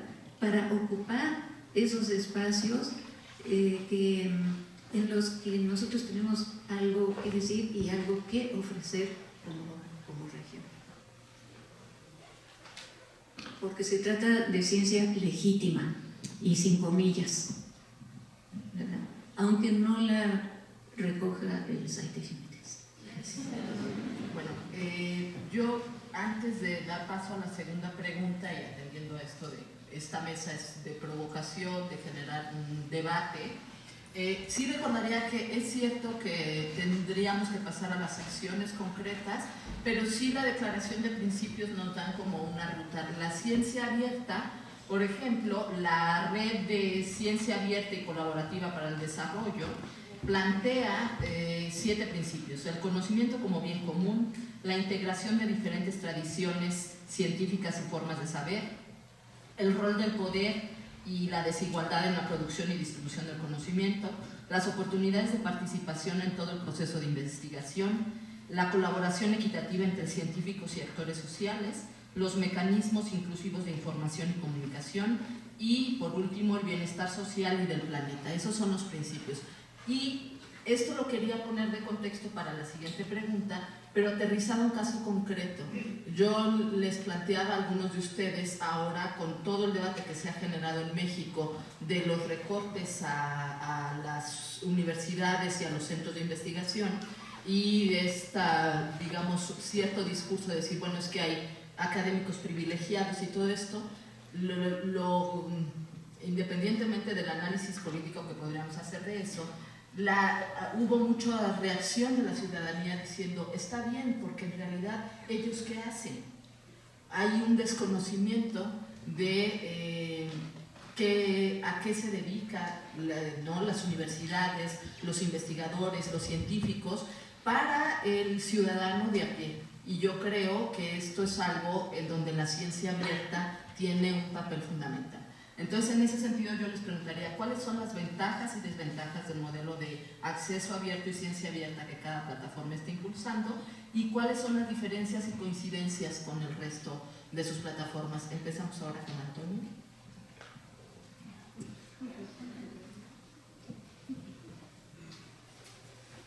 No, es que no le demos vueltas, ya se planteó. O sea, Cielo plantea los 8 rubros del Top Guidelines. Y eso ya es toda una revolución. Adoptar la ciencia abierta es aceptar los preprints. Es decir, que las revistas pierdan el privilegio de la novedad, que publiquen artículos que ya se publicaron, ya lo dijo Cristóbal. En la ciencia abierta todo ya se fue desmenuzando y desglosando, y ya lo último, pues ya no tiene novedad. Entonces, ¿soportarían nuestras revistas publicar en preprints? Datos abiertos. Nuestra comunidad de investigadores va a aceptar depositar sus datos y abrirlos al público y compartirlos. ¿Tenemos esa cultura? ¿Cómo se nos va a evaluar? ¿Va a evaluar lo mismo? ¿Cómo se le va a citar a esto? Entonces, tan solo en los 8 puntos de las guidelines, que habría que abocarse a ellas, ya está planteada toda la problemática. En cierto, de entrada, la ciencia abierta, al parecer, vendría a desplazar a las revistas, las vendría a menoscabar. Según las Top Guidelines, no, la revista certificaría el proceso de adopción de la ciencia abierta del proceso de investigación. Sería, incluso ya hay como unos sellos de calidad en ese sentido. Entonces, la discusión ya está centrada, o sea, realmente Cielo Brasil ya adoptó las 8 rubros de las Top Guidelines, no las conocemos, yo las expuse una vez, las expuse en Entre Pares, pero no hemos meditado bien al respecto. Entonces, sí siento que perdemos el tiempo. Es decir, no podemos estar dando vueltas en lo mismo. Tan solo esos 8 puntos ya está concentrado el debate. Ahora, respecto a lo que comenta Ana María, efectivamente se podría facilitar el flujo editorial. Esa es la propuesta del XML, y ahí sí estamos juntos, Cielo y Redalí. Es más, el OJS quedó a deber. El OJS llegó después al XML, cuando ellos debieron haber llevado a la vanguardia. El XML es una revolución total, es decir, es cambiar, enrevesar todo el flujo editorial. Y en estos momentos yo insisto que es el peor de los momentos para los editores, porque siguen con un proceso editorial tradicional, centrado en una maquetación, en un programa de diseño, en InDesign, para un PDF, y después hay que sacar las versiones XML para Cielo y Redalí. ¿Cuándo se puede iniciar del documento fuente? Cuando nosotros decimos abandonen el InDesign y usen el Word, el LaTeX, que el Word es el documento, el archivo más primitivo, el más subestimado. Para Cielo es el documento electrónicamente más rico. Conforme lo van maquetando, lo van matando, electrónicamente va perdiendo bytes.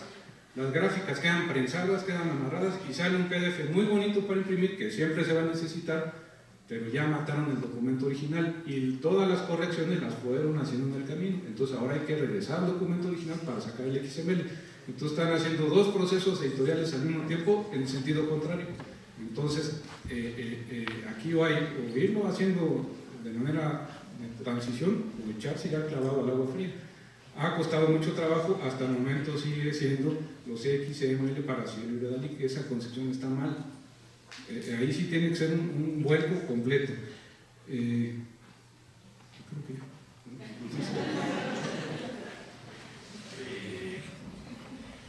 bueno, dos cosas. Sí, toda la ciencia es legítima, sin duda, y todo lo que hacemos, pero lo que me evalúa con la CIT solo es lo de Scopus y lo de Buenos Aires. Y lo que me evalúa mi universidad solamente es lo de Scopus y lo de Buenos Aires. Y cuando yo levanto la mano y le digo, hice otras cosas, oye, de hecho, por esto nació Redalic, porque las revistas de ciencias sociales no estaban ahí para darles una visibilidad. Las revistas de Redalic le tienen sin cuidado al CONACYT y a mi universidad. Entonces creo que este asunto de la ciencia legítima es importante, porque no es un problema tecnológico, y ahí regreso al otro punto. Claro que los sprints son fundamentales, como lo mostró claramente el éxito de Archive, ¿no? Y de los físicos, y claro que la tecnología de látex con la que trabajan los físicos ha demostrado que todo esto puede hacerse adelante, pero ninguna otra comunidad ha avanzado por ahí. Y sí había un programa fundamental que es Autorea, que hacía precisamente todo el esquema de marcaje como lo hace látex para todas las comunidades, pero bueno, como siempre terminó siendo comprado por Elsevier.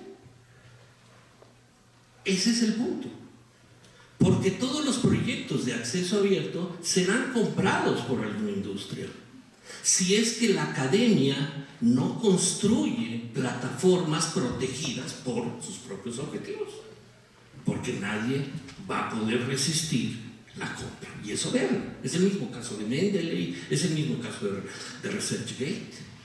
Y es aceptar, es el caso ahora de Publons con el Cielo Brasil. Claro que ahí hay 1.700.000 investigadores, no es poca cosa. No es poca cosa. Pero o nos vamos allá y entonces dejamos de perder el tiempo con plataformas y dinero, o tratamos de construir una alternativa que haga un contrapeso. Eso no se me puede quitar a mí de la cabeza, porque a partir de lo que tú estás diciendo, que vivimos contextos distintos. Si no hubiera la posibilidad de contrapeso y si no tuviera ningún problema con las casas comerciales, pues entonces creo que la situación de por dónde caminar es profundamente clara. Pero creo que también las investigaciones que se hacen sobre esto, pues señores, hay 780 revistas de América Latina en Scopus. Tenemos 15.000 vigentes. ¿Qué hacemos con el otro sistema de comunicación? Eso evidentemente sí me preocupa. Y no es un problema, en mi opinión, de fuerza de trabajo. Claro que tienen que pagar bien.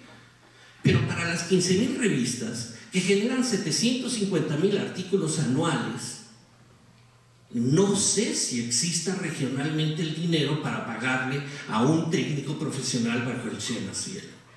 Pero bajo el esquema de Redalic, aunque imperfecto, si se perfeccionara, no se necesita un técnico profesionalizado, sino porque facilita múltiples casos. Y eso no estoy diciendo que sea el camino de Redalic, ni tienen que trabajar con Redalic, pero sí creemos que es el camino por donde hay que ir. Y en ese sentido retomo el asunto de que no podemos abrir sin entender nuestros contextos. Y compartir los datos, claro. Pero si yo abro todos los datos de mi investigación, pues inmediatamente va a poder ser utilizada en algún otro centro de investigación en el norte y va a ser procesada con tecnología que yo no tengo. Y las conclusiones se van a sacar allá y yo voy a terminar siendo el maquilador. Pero no estoy en desacuerdo con la visión. Pero si la visión fuera recíproca de la ciencia, pero insisto, las empresas comerciales controlan el 50% o más del circuito. Y en este sentido, abrir nada más por abrir, creo que tendría que ser diferente. Por eso yo quiero volver a retomar el primer principio del Plan S, que dice que el autor tiene que conservar los derechos de autoría cuando escribe con la revista. Y eso debería ser algo que debiéramos hacer como editores, como académicos y como participantes en instituciones, para poder conservar nuestro patrimonio. Porque cuando lo entregamos a revistas comerciales de suscripción, o aún cuando está la PC, pues cedemos nuestros derechos patrimoniales y no podemos siquiera ponerlo en nuestros repositorios. Entonces no tiene sentido. Además, los repositorios se nutren de las revistas principalmente, además de otro tipo de materiales que también usan. Pero el material, digamos, certificado hasta el momento, y este es un proceso social. Cuando nosotros validemos el print, genial. Pero si las ciencias sociales nos vimos absolutamente desplazados porque hacíamos libros. Yo hacía libros. Yo hace 15 años que no hago libros, porque ya nadie me vale los libros, me valen los artículos. Pero hace 20 años a mí me pagaban por hacer libros. Era el trabajo de investigación y me daban 3 años para hacer un libro en el colegio. ¿Me explico? Entonces estos mundos han cambiado y no podemos dejar de discutir lo que histórica y socialmente vamos reconociendo como legítimo. Y creo que ahí es donde tenemos que trabajar, defendernos y construir un sistema regional.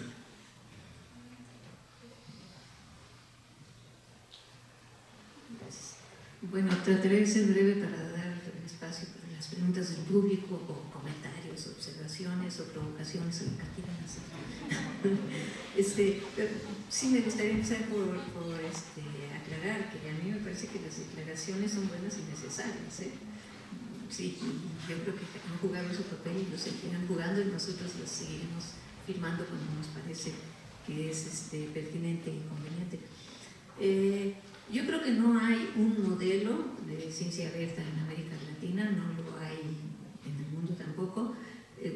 Como les digo, a mí se me hace que la apertura de la ciencia es un proceso y se necesitan muchos actores y además hay muchos contextos, hay una diversidad de contextos. Entonces no podemos pensar en un modelo cuando hay tantos contextos diferentes. Lo que funciona para cierta comunidad o en cierta región del mundo pues no funciona en otra. Pero sí siento que en América Latina nos estamos quedando algo atrasados en cuanto a iniciativas que podrían ayudar a fortalecer la comunicación científica y la tendencia hacia la apertura de la ciencia, y que sería bueno que pensáramos más allá. Pues se ha mencionado tu lista. Esta fue, pues claro, uno la lee, la oye y dice, no puedo estar en desacuerdo, ¿verdad? No, ciencia abierta, datos abiertos, recursos educativos abiertos, ciencia ciudadana, etc. Suena todo muy bonito, ¿no? Pues lo suscribimos. Pero bueno, ¿cuándo sí funciona la ciencia ciudadana? O sea, eso otra vez depende del contexto y de qué clase de ciencia estás haciendo. No es trivial la comunicación con un público más amplio cuando estás acostumbrado a comunicarte con tus pares, ¿no? Entonces, no es trivial y es algo que hay que ir aprendiendo a hacer, pero es necesario transitar hacia allá. Yo estoy absolutamente de acuerdo y hay que hacer esfuerzos en esa dirección. Y ahora que se va a revisar los criterios de evaluación del SNI, o que se va a revisar todo el sistema, que yo espero que sea pronto, ¿verdad? Porque además la buena noticia es que hay un clamor cada vez más fuerte, hasta en la comunidad científica, ¿no? De que eso tiene que ser revisado. Claro, tendremos diferentes opiniones al respecto, pero se tiene que revisar y en esa revisión esta componente tiene que estar muy presente, ¿no? Que no trabajamos para nuestros propios egos, que no trabajamos para los pares nada más, y entonces que se requiere una valoración. Antes de evaluación se requiere una valoración de todos esos otros componentes que forman la actividad científica y la comunicación de la ciencia, y que en función de esa valoración y de esa imagen de país que tenemos o al que queremos transitar, en función de eso pues también hay que evaluar de otra manera. Pero sí, yo siento que yo soy más optimista, pues. Bueno, teníamos una pregunta más, pero si quieren ya damos las preguntas del público. Sí, ¿no? Sí. Exacto, ya para no cansar. Damos paso a las preguntas y comentarios del público, lo que queremos que eso también sea un debate con ustedes.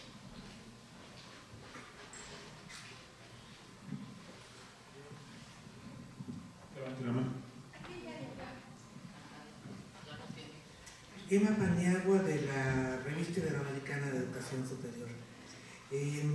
Muro de las Lamentaciones, decía Ana.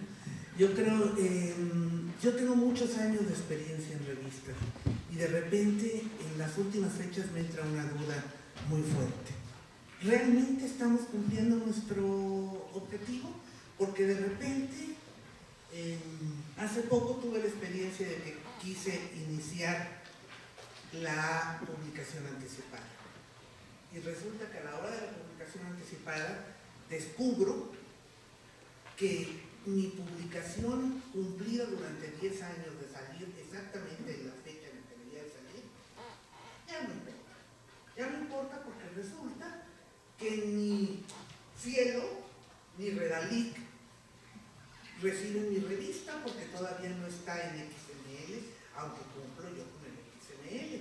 Pero como primero tengo que publicar, pues primero publico y luego me hacen el XML, que es bastante cargadito. Por lo menos tardan un mes y pico. Estoy de acuerdo contigo, Antonio, tenemos que buscar la manera. Entonces, de alguna manera, sí, las plataformas se tienen que poner de acuerdo para que nosotros sigamos publicando con el fin que lo queríamos hacer cuando se iniciaron las revistas. Comunicación científica. ¿Sí? No comunicación, no satisfacer al DOI, porque resulta que el DOI, yo publico mi artículo y le pongo un DOI, pero resulta que mi DOI no está registrado hasta que lo publiqué y le doy mi XML, perdón, ahora ya no es publicarlo ya, le tenemos que comunicar cómo lo publicamos en un Excel, etcétera, etcétera. O sea, cada vez nos complican más las cosas técnicamente hablando y cada vez las revistas pierden más su fin de comunicación científica y de publicar lo que los jóvenes investigadores hacen, porque tenemos tal apertura, rechazamos a todos los investigadores noveles. Yo creo que eso no debiera de ocurrir. Entonces sí, es una duda, ya no sé para quién estoy publicando, ya no sé para quién estoy editando. Entonces eso yo creo que es algo que nos debemos de, no nada más debemos de hacer caso a todos los adelantos científicos, sino a recuperar el fin de las revistas de nuestra publicación.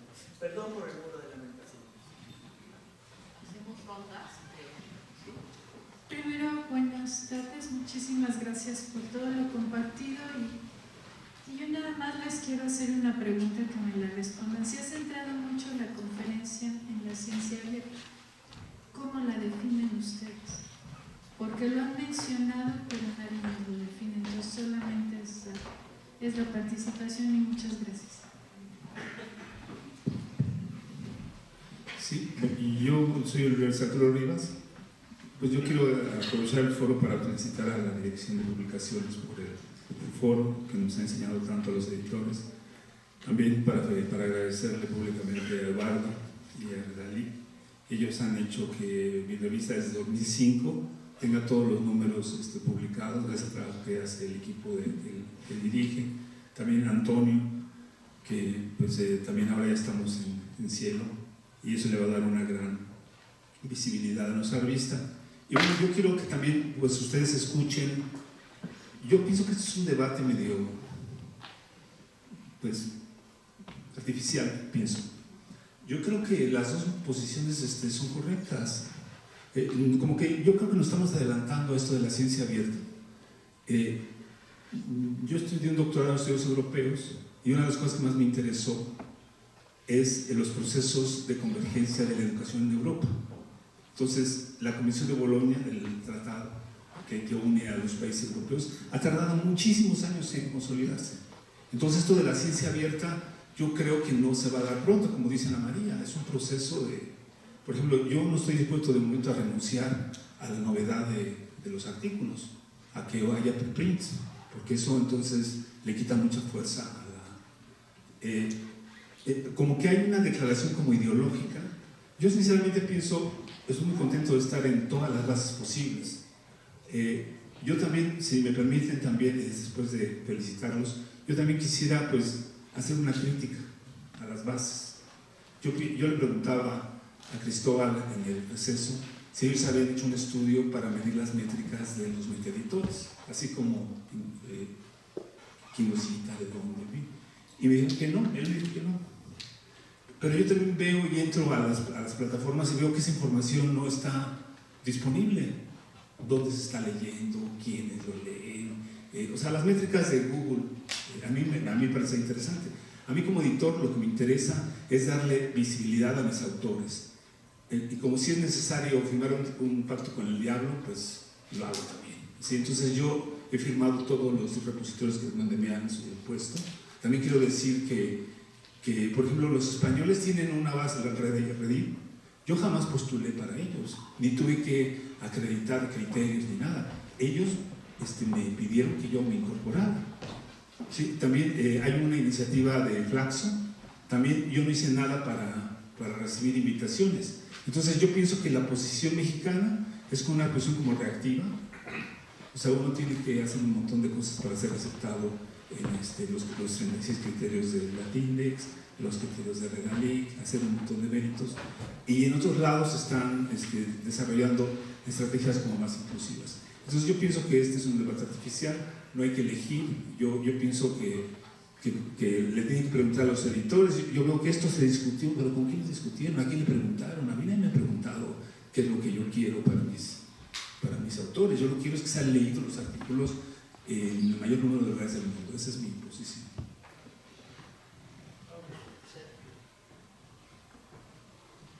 Gracias.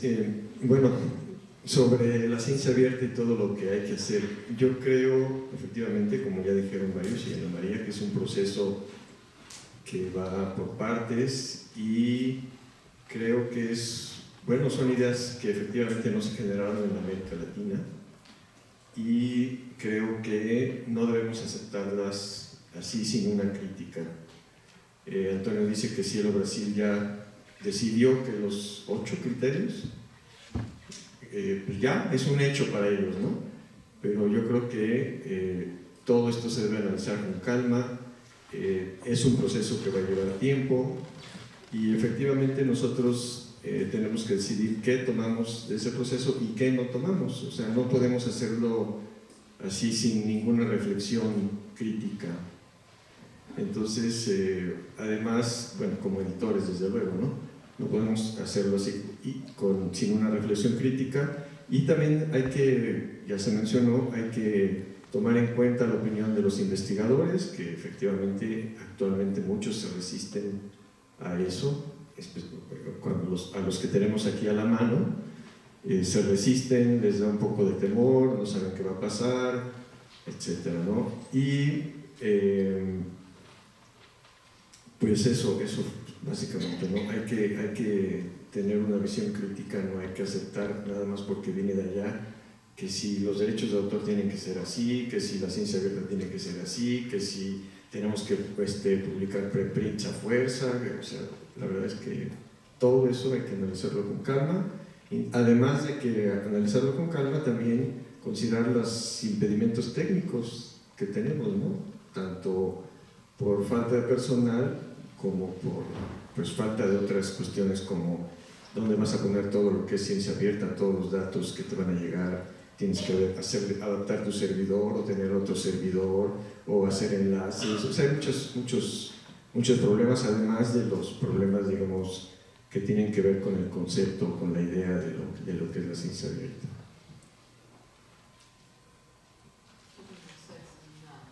Ronda de comentarios, nada más diría, en realidad...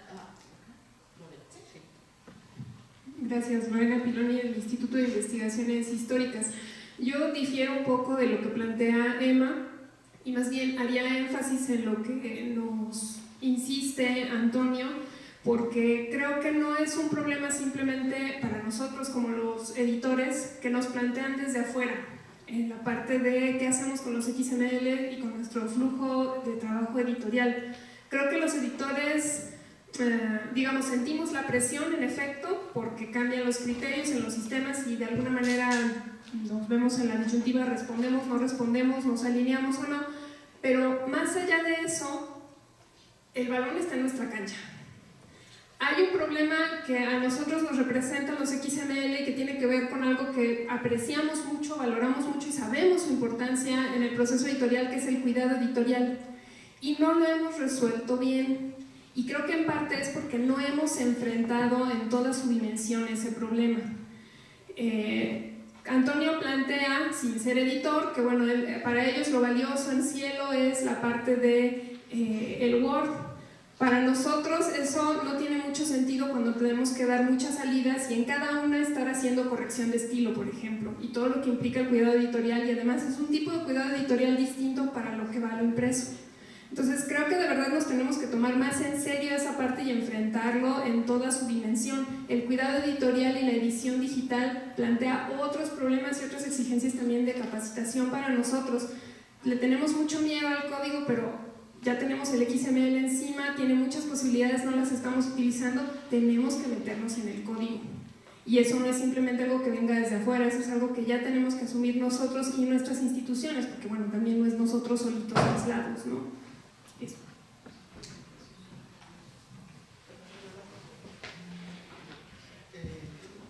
Pues damos una ronda de cierre, empezamos con... ¿Sí? Sí.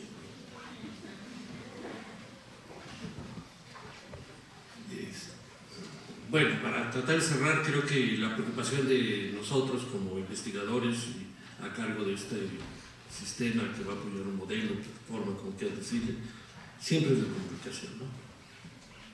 Precisamente por la comunicación creamos el otro sistema Melica, pero no podemos poder satisfacer las necesidades de todos los editores porque tampoco es nuestra responsabilidad.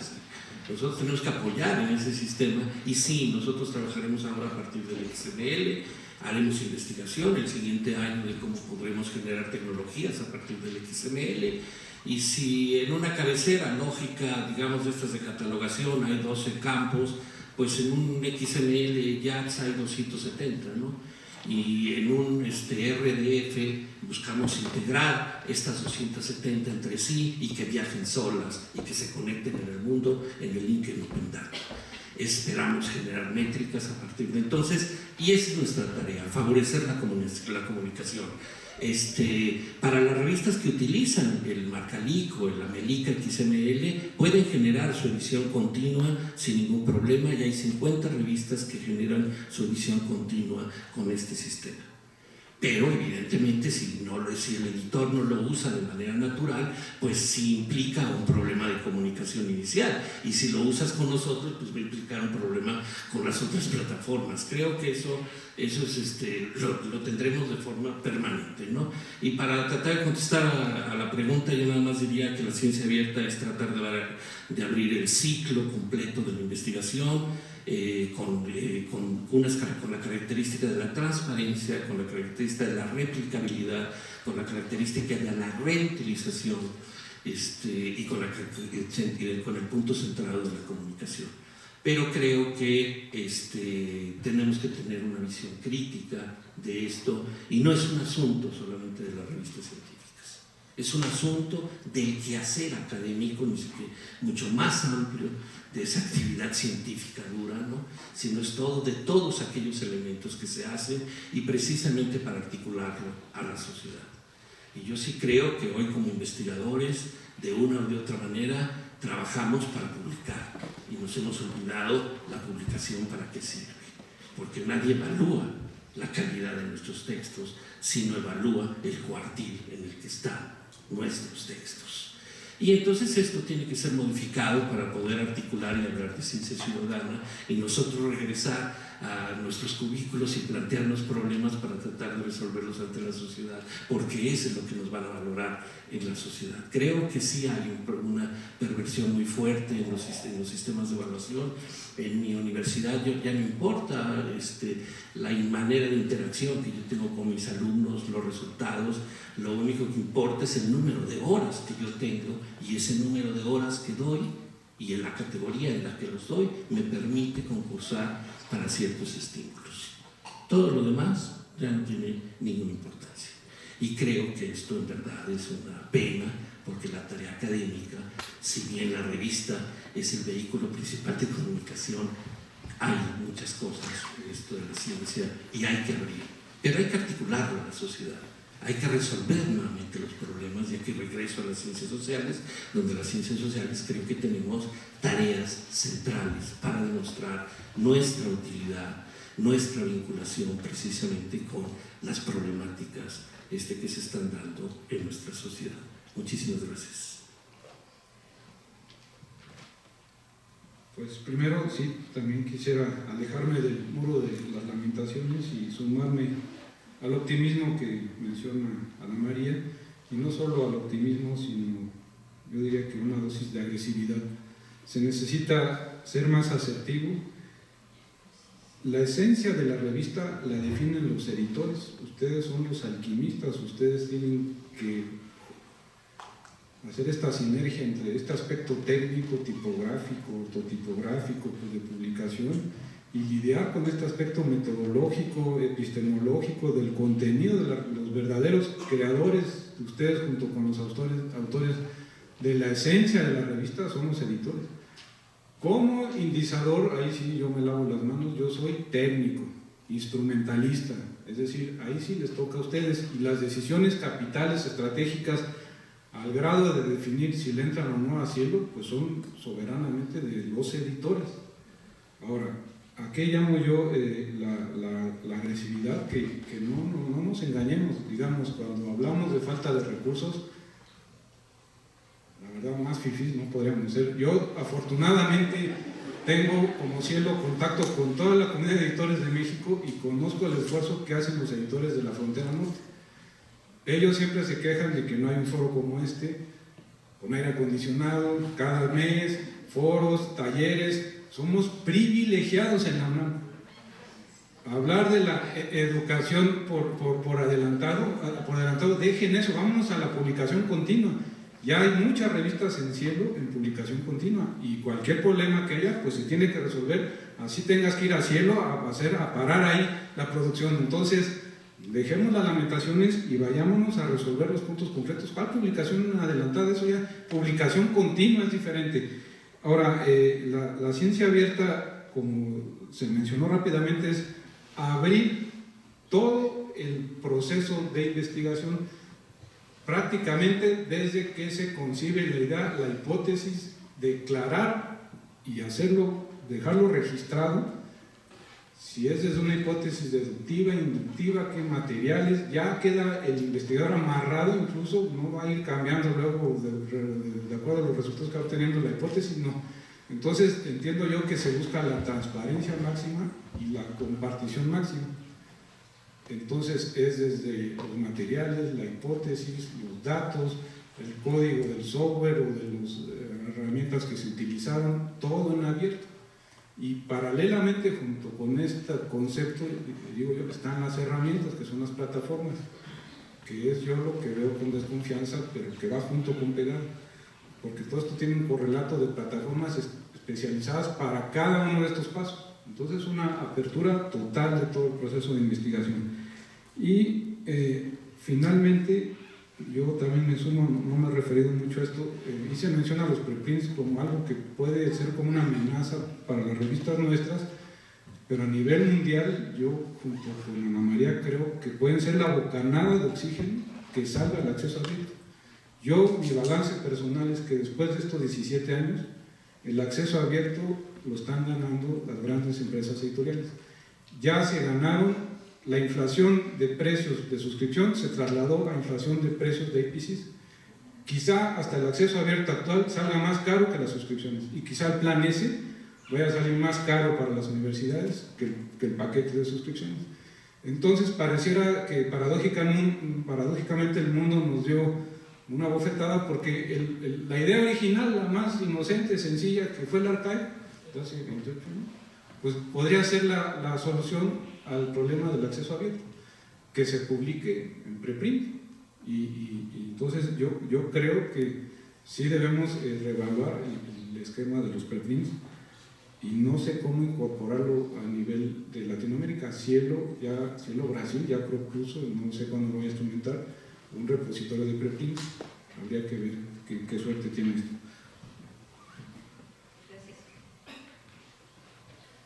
Sí, bueno, para para terminar, muchas gracias por las intervenciones.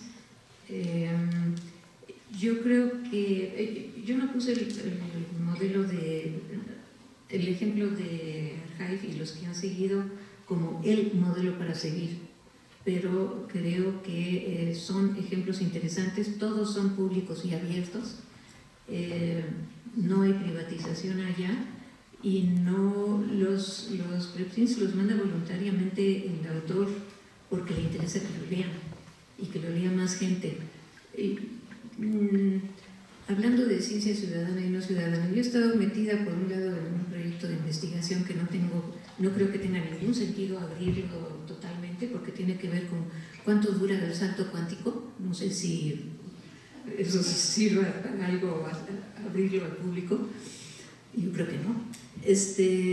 Pero también promoví un proyecto de ciencia ciudadana que tiene que ver con la medición de la contaminación lumínica con el celular, ¿no? Una aplicación. Entonces, yo estoy de acuerdo en que hay que hacer las dos cosas, pero no confundamos, ¿no? O sea, son cosas diferentes y lo que pasa es que somos poco científicos aquí, entonces tenemos que hacer muchas cosas y queremos hacer de todo, pero eso no significa confundir las cosas. Yo estoy totalmente de acuerdo, hay que ser críticos, realistas y creativos. Tú dijiste asertivos, ¿verdad? Hay que considerar que los que hacen negocio ahora con la publicación electrónica han sido muy hábiles en ver cómo incrementar sus negocios y van a seguir siendo creativos, ¿eh? O sea, van a seguir encontrando formas de incrementar sus negocios, quejémonos o no. Y nosotros tenemos que ver de qué manera pues, podemos seguir teniendo iniciativas, proyectos y desarrollando cosas que no significa ese enfrentamiento frontal o todo el tiempo decir, ya lo están haciendo, tenemos que hacer lo opuesto. Hay vías, esa es la gran ventaja de hoy, la diversidad y todo el poder que nos dan las herramientas informáticas y de la comunicación. Entonces, creo que hay muchas vertientes que se están explorando, que están poco exploradas en nuestros países, en nuestro medio académico, y siempre el recurso limitado va a ser un obstáculo, pero no debe detenernos, o sea, y lo vemos con estas tres iniciativas. Hemos llegado hasta acá, a pesar de que siempre hemos vivido limitaciones y obstáculos, pero hemos encontrado la forma de hacerlo, ¿no? Entonces no hay que detenernos antes de tiempo. Hay que, si estamos convencidos de que podemos contribuir a ese proceso de definición de la ciencia abierta, pues hagámoslo y encontraremos aliados. Entonces, esa es una invitación también para ustedes. Yo creo que cerramos con esta ronda de comentarios. Me tocaron los avisos parroquiales. El 30 de agosto iniciamos el 6º ciclo del Seminario de Editores dentro de las actividades de la Filuni. Los invitamos a seguir la página de Facebook de la red para que encuentren la información y el programa de este 6º ciclo. También los invitamos a preparar y enviar sus resúmenes para el Congreso Nacional de Revistas, que será en 2020 en la Universidad Autónoma de Aguascalientes, como anunció Lupita al inicio. Y les pedimos también que quienes no se hayan podido registrar lo hagan a la salida. Acuérdense que damos constancias a quienes cumplen el 80% de asistencia al seminario, que normalmente se hace de agosto hasta junio. Entonces, quienes no se hayan registrado, les pedimos que se registren. Y ya por último, quienes se hayan quedado con preguntas pendientes, los invitamos a abordar a todos nuestros ponentes en un bocadillos que preparamos para ustedes aquí abajo. Muchísimas gracias. Nada más como cierre, sobre lo que decían de las revistas se van a transformar, lo bueno es que este es un seminario permanente de editores y no un seminario permanente de revistas. Los editores siempre vamos a ser necesarios. Gracias.